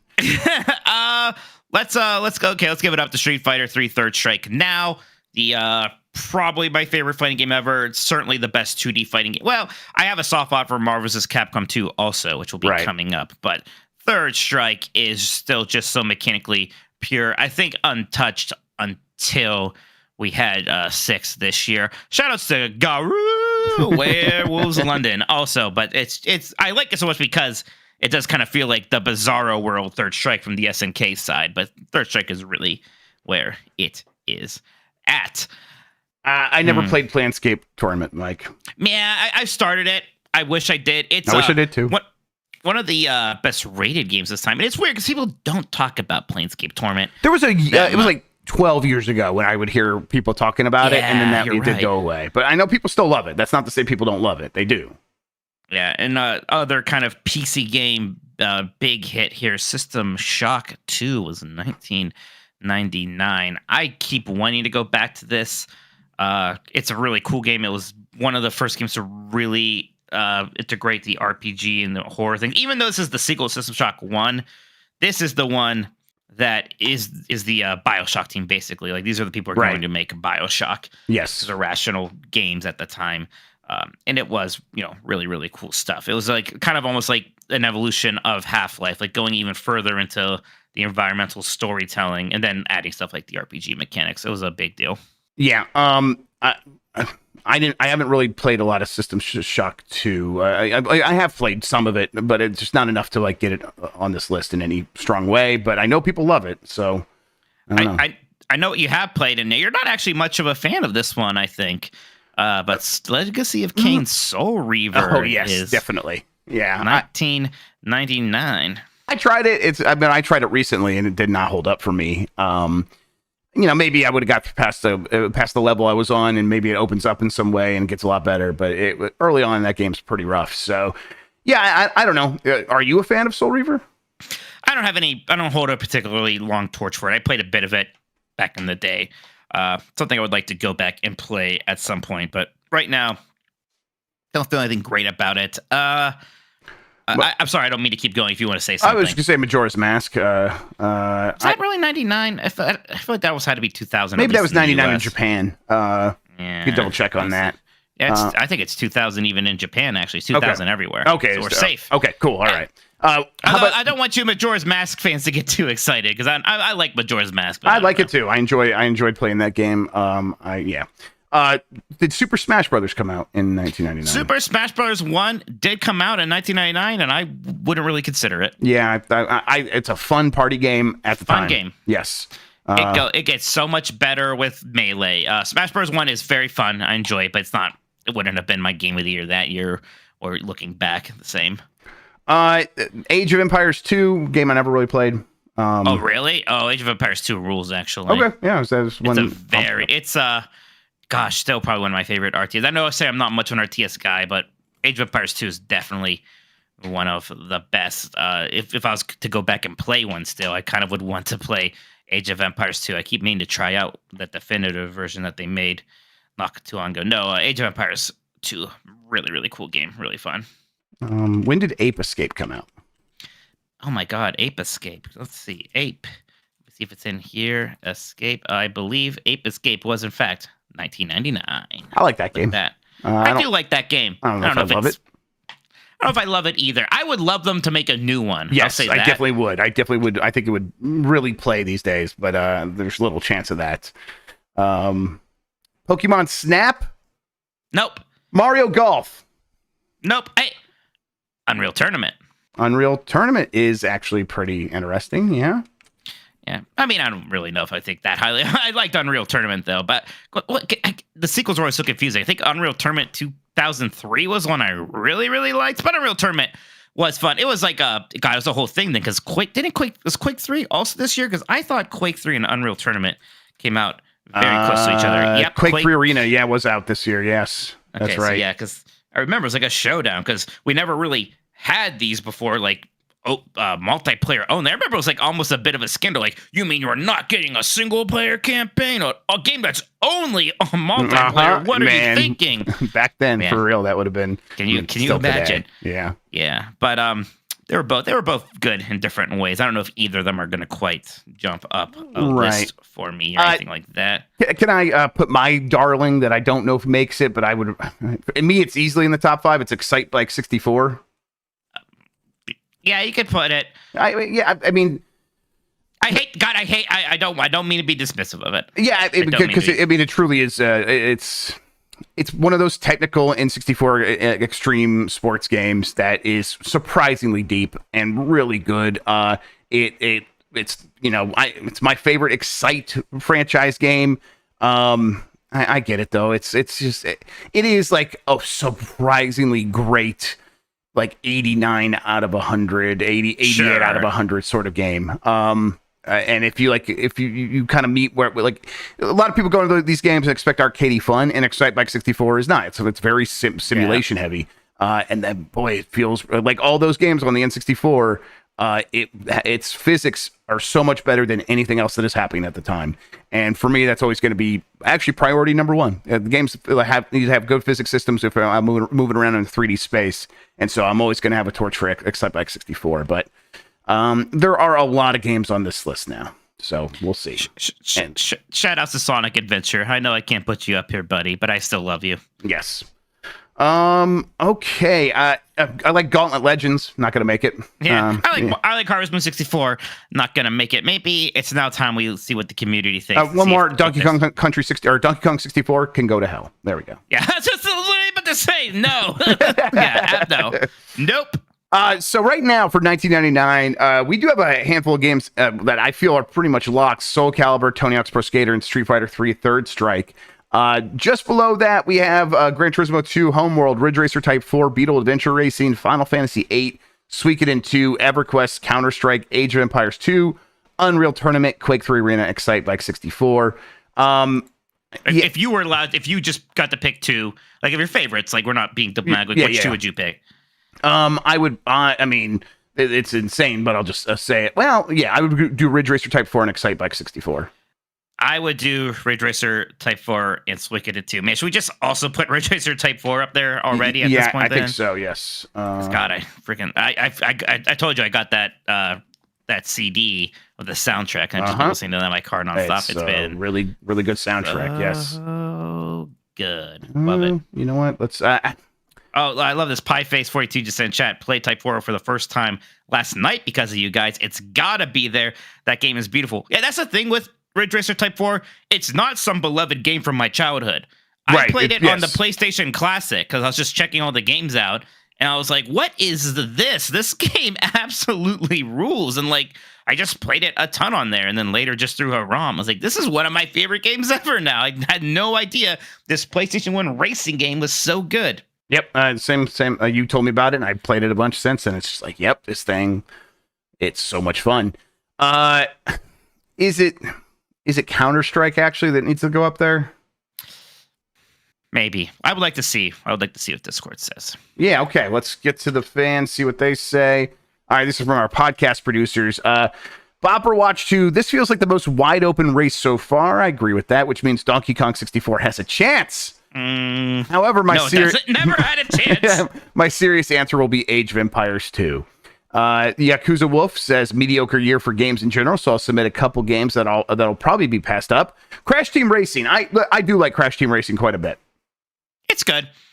Yeah, what I say about Mario Kart, you could take to all kart racers. I like kart racers, but they're all like 8 out of 10s. You're a man though. You need a man's engine. We know this. Yeah, you need one that goes rev. Yeah, you can't have like really suggestive. Well, yeah, you can't have a dinky little Mario Kart engine. Those are too small for you. You need something real. You're saying I'm a size king.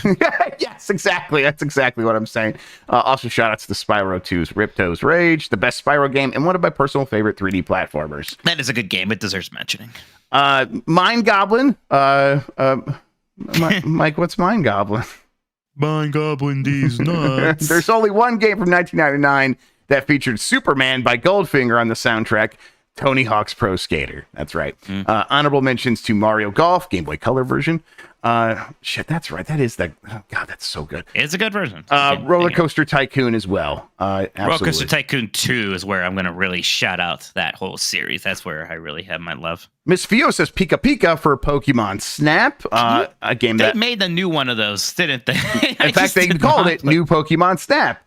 I hate that shit. I hate when it's called the new whatever. I hated New Super Mario Bros. I hate the new Nintendo 3DS. I hate that naming convention. It's not good, yes. Pokemon Snap can go on the Mount Rushmore of games that you rented. I think that's where that belongs. That's the best game I ever played where I got to print out stickers at a Blockbuster. Absolutely. Dr. Ryan says, Mario Party, baby. Woo! 50 turns of destroying friendships. Nobody wins. Is Mario Party 1 really this year? I like Mario Party 1, but I'm also still mad about the blisters I got in the palm of my hand. Of course, yeah. So for injuring me, literally, I'm going to keep it off. It's your fault for not wearing the glove. Also, Third Strike, please. Yeah, no problem, Dr. Ryan. We got you. Oh, yeah. Third Strike. Boomer of the Everybody Wild. tell me your Third Strike mains in chat, everybody. Yeah, I want to know. Go for it. Boomer of the Wild says 1999 was the year of the Dreamcast, and nothing screams 1999 more than Sonic Adventure. The Blue Burr finally goes polygonal again and was ready to kick butt and take names with a rockin' soundtrack. Yes, Sonic Adventure is worthy of mentioning and then not including on the list or even the short list. But Sonic Adventures is, I don't know. It's fine. I like Sonic. Back then, Sonic Adventure meant the world to me. I still like it. I also know like it is janky in a lot of ways. It's still always going to hold a soft spot in my heart. Flobotron says Age of Empires 2. Velocity Prime 1 says Super Smash Brothers was an incredibly novel fighting game. Evo Janice says Final Fantasy VIII. Gunsword. Enough said. Eden says 1999 was an amazing year for home consoles, but they never taught the gamers how to dance. Shit, man, good one. DDR released in the U.S. arcades in March of 1999, shattering far too many ankles in the process. I would love to put DDR on this list, Mike. I love Dance Dance Revolution so much. I never liked. I don't know. I like a lot of rhythm games. I never quite rocked Dance Dance Revolution, and I would always hate the home versions because I just could never get that mat to stay in place. So it felt really imprecise. Can I shout out a couple games I like a lot that had their Nintendo 64 versions in 99 and then their better Dreamcast versions in 2000? So it's a little weird. Sure, yeah. To place them. But Rayman 2, The Great Escape, and Episode 1, Racer, both came out in 1999, I think, on the 64. Then the better versions were but I mean, later. It's not like the N64 version's a bad. It's great on the N64. No, it's still very good on there. Yes. But yeah, those are very good games also.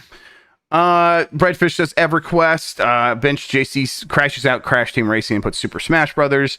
Super Harmon looked over the list and it was a little thin, but I really liked Final Fantasy VIII. Shoji Kodo, Dreamcast time, baby. For me, it's got to be Soul Calibur. Also mentions Tony Hawk's Pro Skater. Casual says Sid Meier's Antietam. Excuse me, Antietam. Wait, what? That's a game? Yeah, but he also says it's a toss-up between that and Harvest Moon 64. I definitely remember hearing about this one, but there's other Sid Meier's games that year, weren't there? There was Sid Meier's... Wait, so there's like a Sid Meier's Civil War game is what you're telling me? Yeah, totally. Yes, the back hell? then. But he also did like Alpha Centauri that same year, I think. So I think you're right. Yeah. yeah. Yeah. Man. Okay. Good. Sid Meier was busy. Alpha Centauri is this year. Okay. That's funny. Benji says Age of Empires 2. He's fucking with you. It's a joke. Okay. I Okay. didn't actually think so. Oh my god. It's a joke. Is it? Okay, I could have Look, guys, he made a ton of shit. Yeah, back he then. did. I absolutely just thought that this was a real. What is the game. one that? Okay, he does have like another one that's not Civilization, that's not Alpha Centauri, Ants? not even Ants. Golf. It's a war game. It's a war game. You seem to see how. Colonies? Is that what I'm thinking of? I may be thinking of Colonies. Wait, now I was saying, okay, wait, it's real? It is? Wait a second. Okay. Now it's I'm pretty sure real. that shit is real. Yeah, I thought it was real. I thought it was real. I couldn't believe it either way. Saying, Oh my yeah. god, this game is real. Antietam sounded familiar to me. I could have sworn that. It's a sequel to Sid Meier's Gettysburg. I like how That's the even one when I'm it's- thinking of. I like how even when it's a Gettysburg game, it still has the exclamation mark at the end. Like, this is so much fun. Yeah, Like, we're screaming the title. Man, Sid, Antietam and Gettysburg, the day that most Americans ever died. Let's go. Sid Meier's Gettysburg has a 92 Metacritic score. One of the best games ever. Never heard of it. All right. Fantastic. I should go back and play some of those. Let's see. Crash Basketball says Crash Team Racing. Neon Genesis Evangeli says Final Fantasy VIII. Drops Mike air horns. I also like Silent Hill a lot, as you can see from this awful picture of her. That's a nice picture. That's great stuff, and also that's a cool tattoo. I don't think me and you aren't huge Silent Hill people. We'll Right. probably get more of a shout out when it's Silent Hill 2. That's right. That one I did play. Chaos Buckaroo. Every game from 1999 has since been improved upon in one way or another. Mario Golf N64 is a solid golf game while adding the flavor of the Mario cast. Good continual fun. If we did improve upon Third Strike, it wasn't until like just this year. Right. And actually, never improved on Ridge Racer Type 4. I'll say that. That's true. Tokyo Game Life, Super Smash Brothers. I'd wake up early to play it before school. It's that good. Mentions Quake 3 Arena as well. Octo says Rayman 2, The Great Escape. Jethrin says Star Wars Episode 1 Racer. It's truly the best game of 1999. Man, I do like Episode 1 Racer. Me too. A lot. I like it a It's lot so as good. well. It's actually probably my second favorite racing game of all time. I didn't realize my two favorite racing games came out in 1999. Beefhammer says Beetle Adventure Racing is a real game and has a 90 on Metacritic. That's right. It's one of the best reviewed games on N64. How about that? Mr. Bowler, I'm not a big RTS gamer, but Age of Empires 2 is probably both my favorite RTS and game of 1999. Wong Gift says Omega Boost, because I guess no one else will say it. He's right. Yes, that's definitely true. I remember people mentioning this game. I've never actually found out It's what like it an is. Armored Core like or something. It looks there's a mech in there. Yeah, I don't really know. Lenny Cool Dick Denver says if you don't put Legacy of Kain Soul Reaver on the list, Tam will never forgive you. Tam is Tam doesn't already have aware to of my know. sins. That's true. Also, we don't have to tell him. Don't you You dare don't tell him. have to tell Tam, everybody. All right, this stays between us. Chuck 1991 says being a Sega home console kid in 1998 passed me by, but 99 was my year. Sonic Adventure, Tony Hawk's Pro Skater, NFL 2K, Soul Calibur, North American console release on Dreamcast, and shout out to Pokemon Yellow. Jat Binks, it never came to North America, but Pepsi Man. Pepsi Man. Razzled Jazzled says Grandia deserves a mention here. U.S. release was 1999. Teriyaki Blues says shout out to Legend of Lagaya. Lagaya? I can never say that. I say Lagaya. Lagaya. Lagaya is how I would say it, I guess. Slane, I might say Roller Coaster Tycoon, but I'll save that one for Roller Coaster Tycoon 2. Exactly what I thought. So for this year, I'll pick one of the best shooters ever, Unreal Tournament. Cyberez says Age of Empires 2. Ezipsis says my head says Smash Brothers, but my heart says Bugs Bunny Lost in Time. So I'll go down the middle and say Unreal Tournament 2. Or Unreal Tournament, sense. excuse me. Yeah, of course.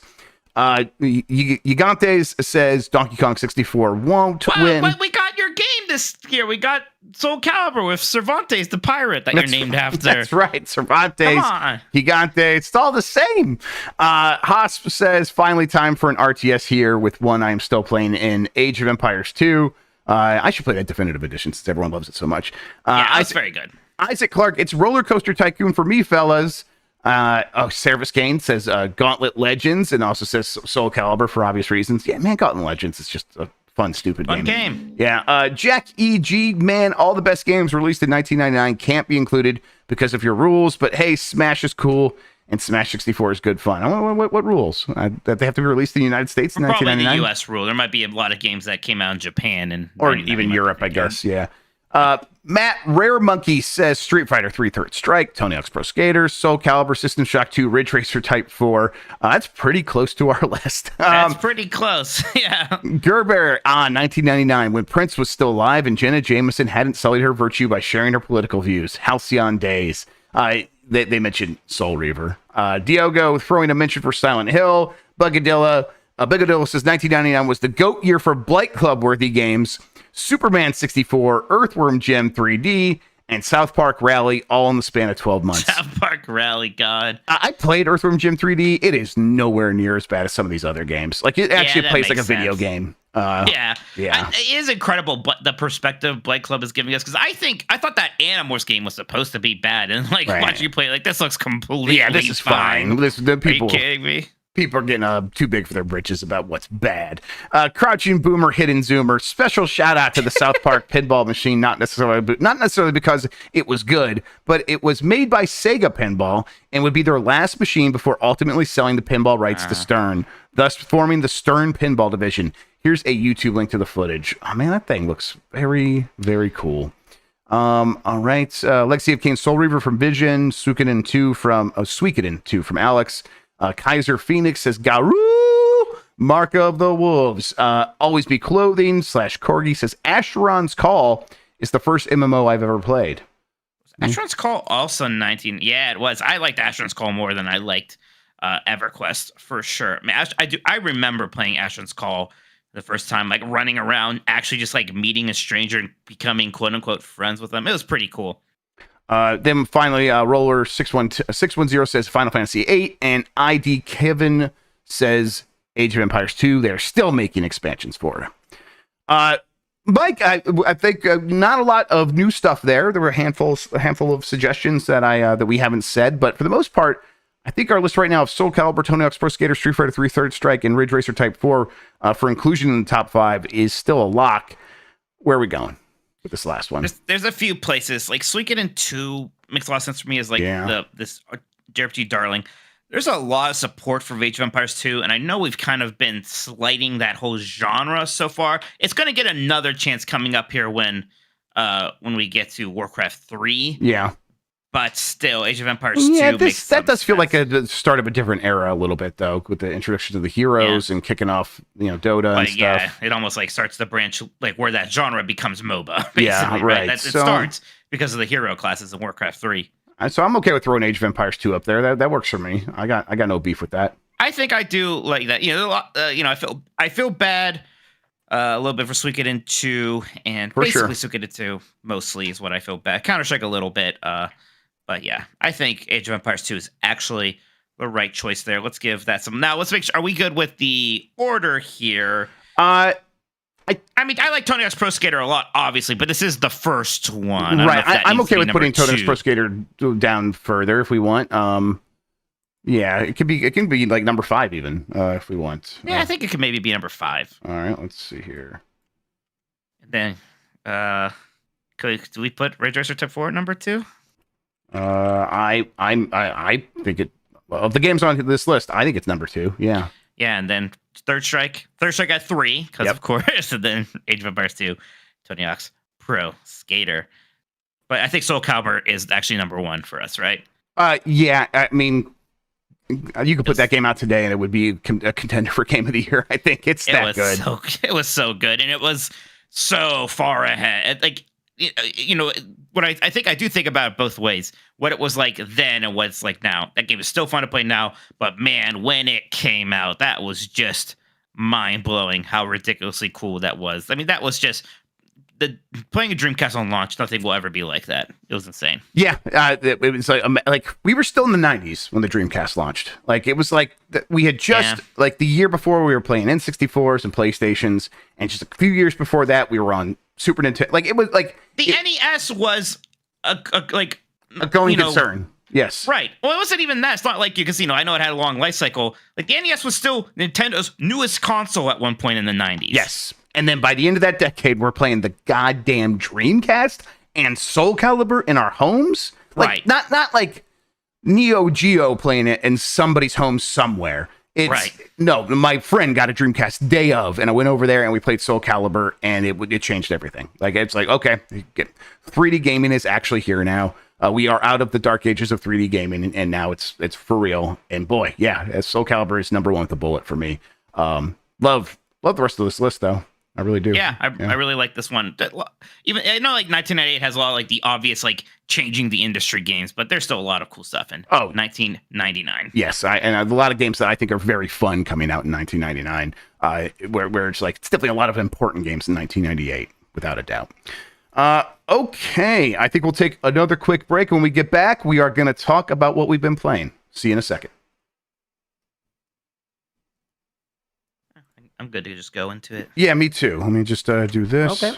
And let's see here. I always forget if Soul Calibur is one word or two words. I feel Yeah, like me some too. games it is. Does it change? Right, game is to game? Soul Blade 2 words? I think Soul Blade is two words, right? Yeah. You guys are probably thrown off by the fact that they capitalized the C They capitalized for a the very long C. time. Yes. Okay. So it do, looked like 2 words. do they no longer capitalize the C? No, I think they still do. It's just They don't do it no. anymore? Officially, yeah, it's all just one word, no capital C. Yeah. Okay. Oh, look at Well, that. fair enough. That's They fucked up. grew up. All right. They're so smart now. Let me just get us our cameras fixed, and then we'll get right back into it. Get that camera fixed, brother. Yes. All right. Now let me move that there. Let me make Mikey No, taller. no, we don't have Arby's break. We never got that. We never got a Well, Mikey never deal asked. from Arby's. We'll get there. Needed. Okay. Let's see here. I think I'll bring us back in after a short silence. Mike, I beat Tears of the Kingdom. You did it. I did it. People are beating it right now, and including you. People, I'm one of the people who's beating it right now. It's boy. Most people are beating it right now. Thank you, Past Jeff. That is a very good ending to a video game. Holy shit, that is it's good real. stuff. It's a, and you know me, like that was my biggest complaint with Breath of the Wild. Right. I thought the ending was weak. I thought the final boss wasn't interesting, and I thought like the ending after that was weak. This is very much amped up in terms of just presentation, excitement, all the fun Yeah. stuff. So with Breath of the Wild, like my thing was, I don't need a big tough boss fight. I just need it to look cool. And there was some cool visual elements to the boss, but it was they weren't trying a bunch of different ideas, and they weren't bringing this. It wasn't some huge culmination of all these other emotional threads.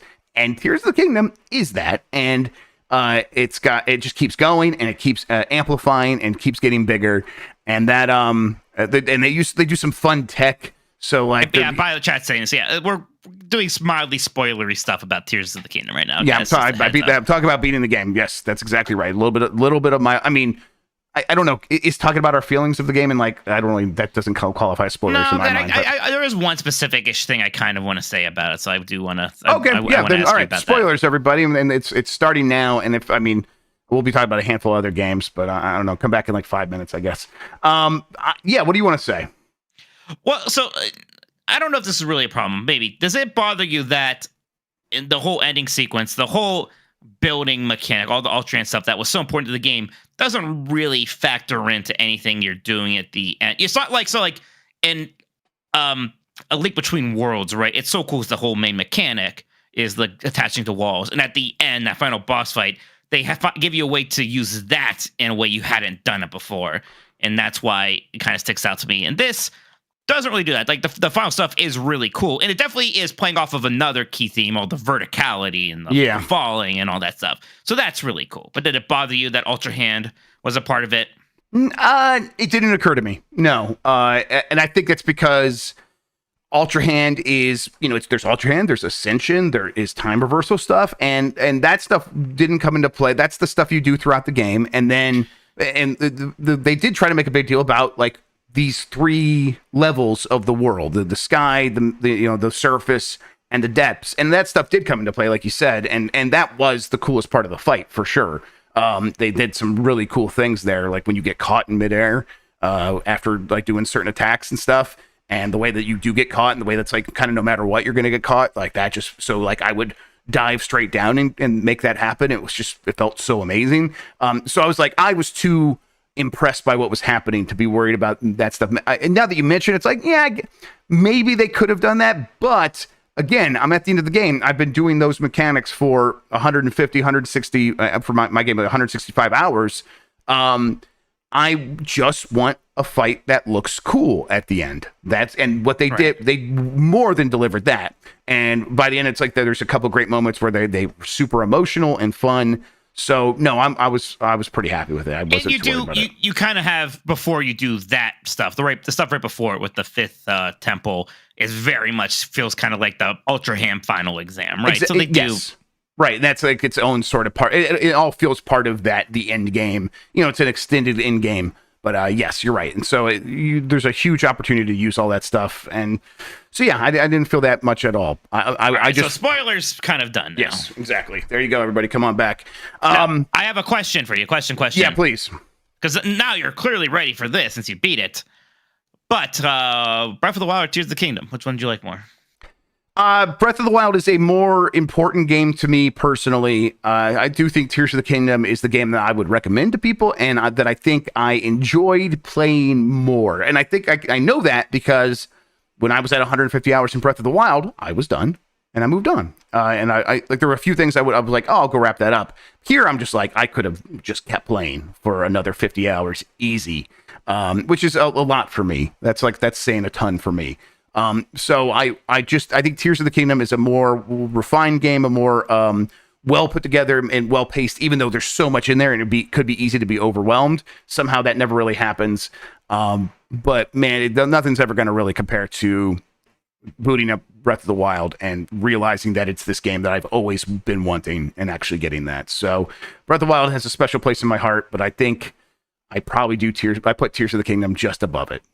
Not, in reality though, Mike, you asking me that question is why I would answer it. I don't need to actually have that in my own personal ranking in my mind. I'm not doing that. That's like, I feel the same way about the Star Wars stuff. I'm like, it's all just Star Wars to me. I don't actually need to rank the movies. Right. We all know that you like episode 9 just as much as episode 8. And it's that's right. That's exactly to have right. To rank them. Of course. And that's, I've always said that, and you will never be able to find me saying anything different in the past. That's true. Yeah. But boy, I just really can't believe that they delivered that game after delivering Breath of the Wild. And, yeah, an incredible experience.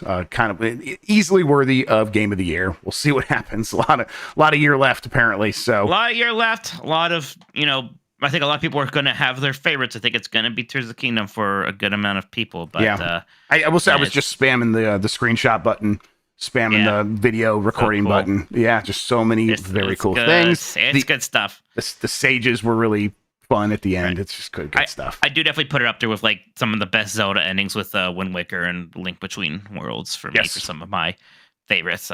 It's really, really fun. I think they really understand kind of what they need to be delivering there for an end game in a way that Nintendo's never really prioritized a lot in the past. I mean, Wind Waker, amazing stuff, but it's like after that, it's not like every Zelda was like building on Wind Waker and doing more than Wind Waker did. Yeah, they would kind of try. They would try, right. They would try, and it was okay. It would work a bit. Actually, Skyward Swords was pretty cool, that final boss fight at least. But no, nothing was like Wind Waker. That was ridiculous, stabbing him in the head. With the ocean is falling around you, and you're fighting with Princess Zelda. It's a cool moment. Yep. So yeah. But I beat that so that I could get ready for Starfield. That meant like it's been all Pikmin 4 and then Zelda for the last week or so. And we talked about Pikmin 4 on Last of the Nintendo Dogs, but that was also a very fun game. Very good game. I can't believe how much. I can't believe that's a game I 100%ed, basically. I didn't think I was going to be that interested in it. I mean, but really, once you get in that loop, once it gets hooks in you, it's like so fun to just blast straight through the end and then just keep, then you look around and you're like, I could get the last few things and I really want to. And it's like, that's Pikmin. There you go. You got it. And yeah, again, it's the best Pikmin's ever been, but do you have any interest of checking out Pikmin 1, Pikmin 2? Yeah, I mostly Pikmin 1 to see like where it really like all kind of started. It's going to be hard to find time right now to do that. Now that I do have sort of free Switch time again, I do think I am going to check out Octopath Traveler 2. Make sure, that I have at least an opinion on that, since so many people have been recommending it. People seem to like it so much. Let's give it a shot, see if it gets its hooks into me as well. And if not, then I can just go move on to Final Fantasy VI Pixel Remaster like I wanted to. Yep. Yeah, totally fair. I don't know. Anything else? You have any more time for Baldur's Gate? I mean, that's... No, I've been playing something else I can't talk about aside, and now there's Starfield also. But I want to play more Baldur's Gate, but now I'm going to be playing Starfield, so it's a little difficult there. 30XX though, I've been playing even since we did the quick look. Been playing more of that. Even got to like the final level. Even been having some good runs. Even like getting pretty decently far with some mediocre builds. I feel like I think that game is really fun, and I know it's easy to get overwhelmed with all these new games. But if you like Mega Man X, please make sure you at least check out 30XX. It's really cool. I installed it on the Roger, so I'll have it there as like an option to play at bedtime, I think, and I'll try to get a couple runs in here and there. And then just it really is kind of all Starfield, and so I'm like trying to come up with a game plan in my head about. But really, I have no idea how long I'm going to be playing Starfield, and I kind of want to do what I did with Zelda to a certain extent, and be like, if it takes a lot of time to like have my experience with it, then so be it.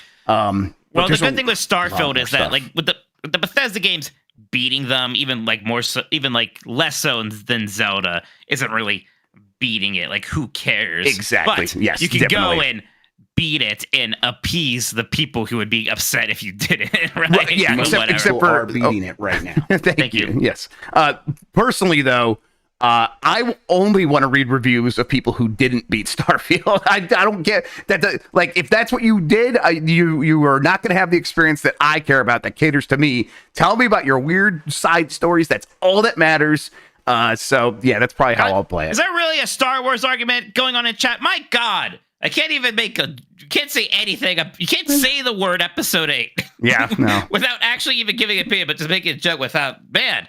I almost like but delete a couple of the comments, the first comments, because I knew that she was going to happen, and it happened. I should have just act on my intuition. I think at this point, yeah, whatever. It's fine. Just let the argument happen. It burns out faster than ever these days. So. We just gotta let them tire themselves out. Exactly. Just everyone wave your arms, including me. Yeah. Hey, Ashoka pretty soon. Oh, you care about Ashoka? Ahsoka. Okay, well, I was like, is there an H in there? Yeah, but it's before the S. Ahsoka. Yes, yeah, there we go. Ahsoka. Yes, there you go, man. Ashoka, you were sitting. I'm like, what is he talking about? Wow, I probably sounded like a total yeah, loser. You sound like a real fucking nerd who doesn't know what's cool. Okay. It's X-Core. Thank you for being a member for 11 months. Thank you. X-Core always been a supporter. Thank you so much, X-Core. I'm like, I go back and forth on Ahsoka. Ahsoka is definitely Dave Filoni's insert fanfic character, but he's like pretty good at that, so that's okay to a certain extent. But I just could never get super excited about like this is the future of Star Wars, because it's just not to me. But right. As somebody who never watched those cartoons, I know people like them. Ahsoka always seemed like the like a bit of a scrappy dude to me, and I know that's probably not actually the case, but I can't get that. Well, early on, she is, yes, but they like adjust her pretty quickly, and she grows up like literally in the show. She like gets older, and there's a lot of great Clone Wars. But yeah, it's for me, it never clicked super well, and for my I always had the issue of like she showed up in The Mandalorian and still like spouting all the dogma of the Jedi about right. I thought she didn't like the Jedi anymore. I thought they kicked her out. And I'd be like, I hadn't finished Clone Wars, and everyone's like, oh, you're embarrassing yourself if you think that like she didn't like think the Jedi were bad. And like the only reason she thought the Jedi were bad is because they thought she was a terrorist, not because of anything they believed. Like I'm like, guys, come on, nope, the show doesn't really still get it. And I think they do when they talk about it like over extended periods of time. They just never show it in the show. So whatever, not Star Wars stuff. But so the short answer is, I will wait to hear how good Ahsoka is, because I didn't finish Obi-Wan, and I don't feel like wasting my time with Ahsoka until I hear that it's decent. I yelled at chat for talking about Star Wars, and I started a big Star Wars conversation. Hey, so did you get your tickets for Blue Beetle yet? Oh man, I am rock hard for Blue Beetle. Let's fucking go! Let's go! Go wake up the kids right now. We're getting in line. I don't care if you're tired. Well, you gotta get the best seats, you know. Go. Yes. Let's Daddy, you're scaring me. Yeah, that's right. I have to scare you. That's how important Blue Beetle is. Chris is right. It's certified fresh. Let's fucking go. It's certified fresh. Let's Blue Beetle. go. That movie could win the Oscar, and I don't think I would be interested. I don't think people could bring it to my home and like a Jehovah's Witness and be like, "This changed my life," and I'd be like, "No, I will pass. Thank you." I think I had my favorite Twitch stream ever last night. So I was just playing Super Metroid for the Game Club. So I was playing Super Metroid, my favorite games ever. They just started screaming about Blue Beetle, and people kept giving me more money the more I screamed Dave came in about there. Blue It's like, Beetle. Dave started it. Yeah, it's just like with this, and you that like it popped you, and you're like, "Well, this is the rest of the night." Well, yeah, because like my friend Dave's like really like a cinephile, and he like he's resented the superhero movies for a very long time. So like Blue Beetle is just beyond even a joke for him. But yeah, I think I owe him a drink or something. You really got Blue Beetle to pop off for me. And I'd be like, I know I have like friends who like even I think Jan likes Blue Beetle. I think I have a lot of fans who are a lot of friends, who are fans. Whoa, you got a lot of fans. No, I'm joking. I'm stupid brain. A lot of friends who like Blue Beetle, but it's just like at this point for the DC movies, who cares? Well, superheroes in general. For sure. But like I don't know if real. If there was like, I would probably go see another Marvel movie at some point in the future, maybe. Although I didn't see Guardians of the Galaxy 3, even though it's at home now. And so that maybe one not. I liked. That one almost kind of felt like, all right, well, I like the Guardians. I'll see this, but I'm not gonna see the Marvels or I don't even know what the next one is. Are you not interested in the Secret Invasion? Yeah, you would have to pay Secret me. Invasion, bro. I would rather watch Blue Beetle than Secret Invasion. God. You might be surprised to hear that people are upset about our list. So really, because in chat people seemed pretty okay with it. I got there's two in a row. That one's like you trolling, and the other one says, "What a Mikey ass list! How could you let this happen?" Is it because of Ridge Racer? Oh, people are mad about Soul Reaver. I mean, I'm with. Sorry. I'm a little surprised how much people like Soul Reaver. Yeah, if that one always felt like, oh, marketing made you think you liked that game, because the marketing was everywhere for it. But that's my bias, so we don't have to. Yeah, totally. All right, you know what? We're just rambling now. Let's wrap this show up. I'm gonna hit the button. I just don't want it to end, Jeff. I know I'm having a good time. Absolutely, but there's the music. After this, I'm just gonna be watching Blue Beetle. I know, right? All weekend. Let's get back in. I'm gonna go to Blue Beetle Tube and just lose myself. You know, I'm Blue Beetling right now. Yeah, I got several Blue Beetles up my anus as we speak. All right, Mike, where can people find you on the internet? Tolkoto everywhere. That's who I be. That's who I am. We had the Game Club discussion over then go up on our site. Please check that out. That was a lot of fun.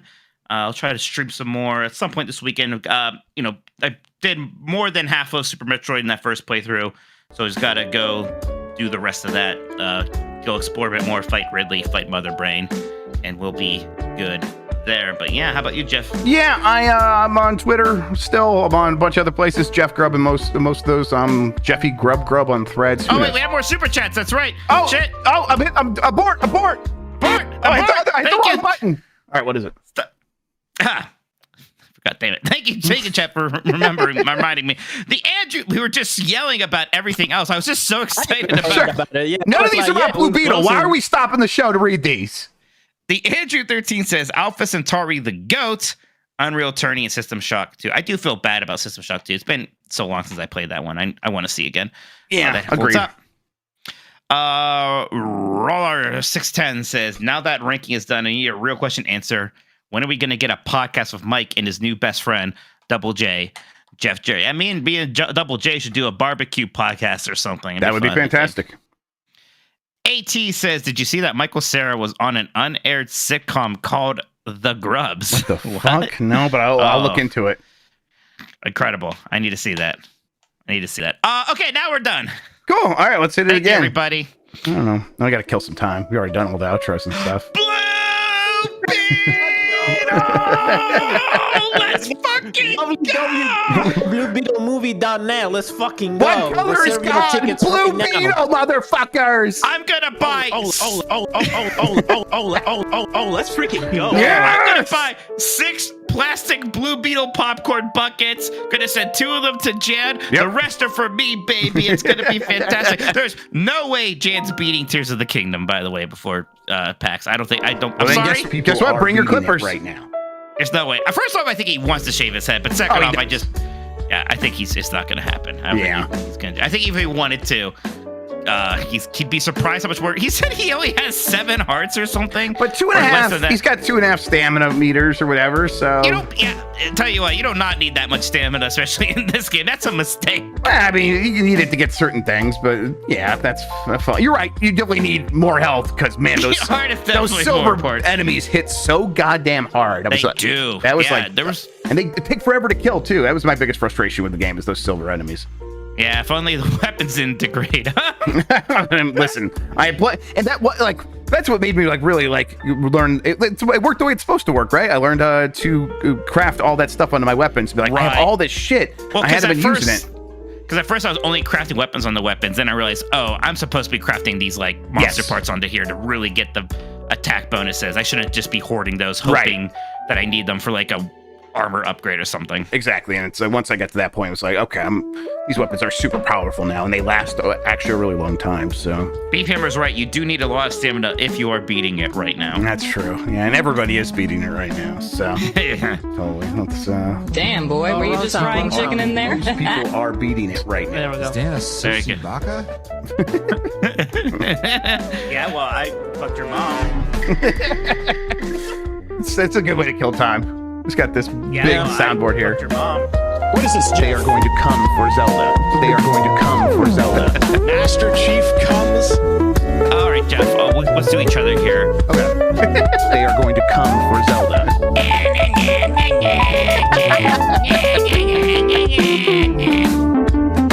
Fat ass white girl. Fat ass white girl. My name's York, sadly.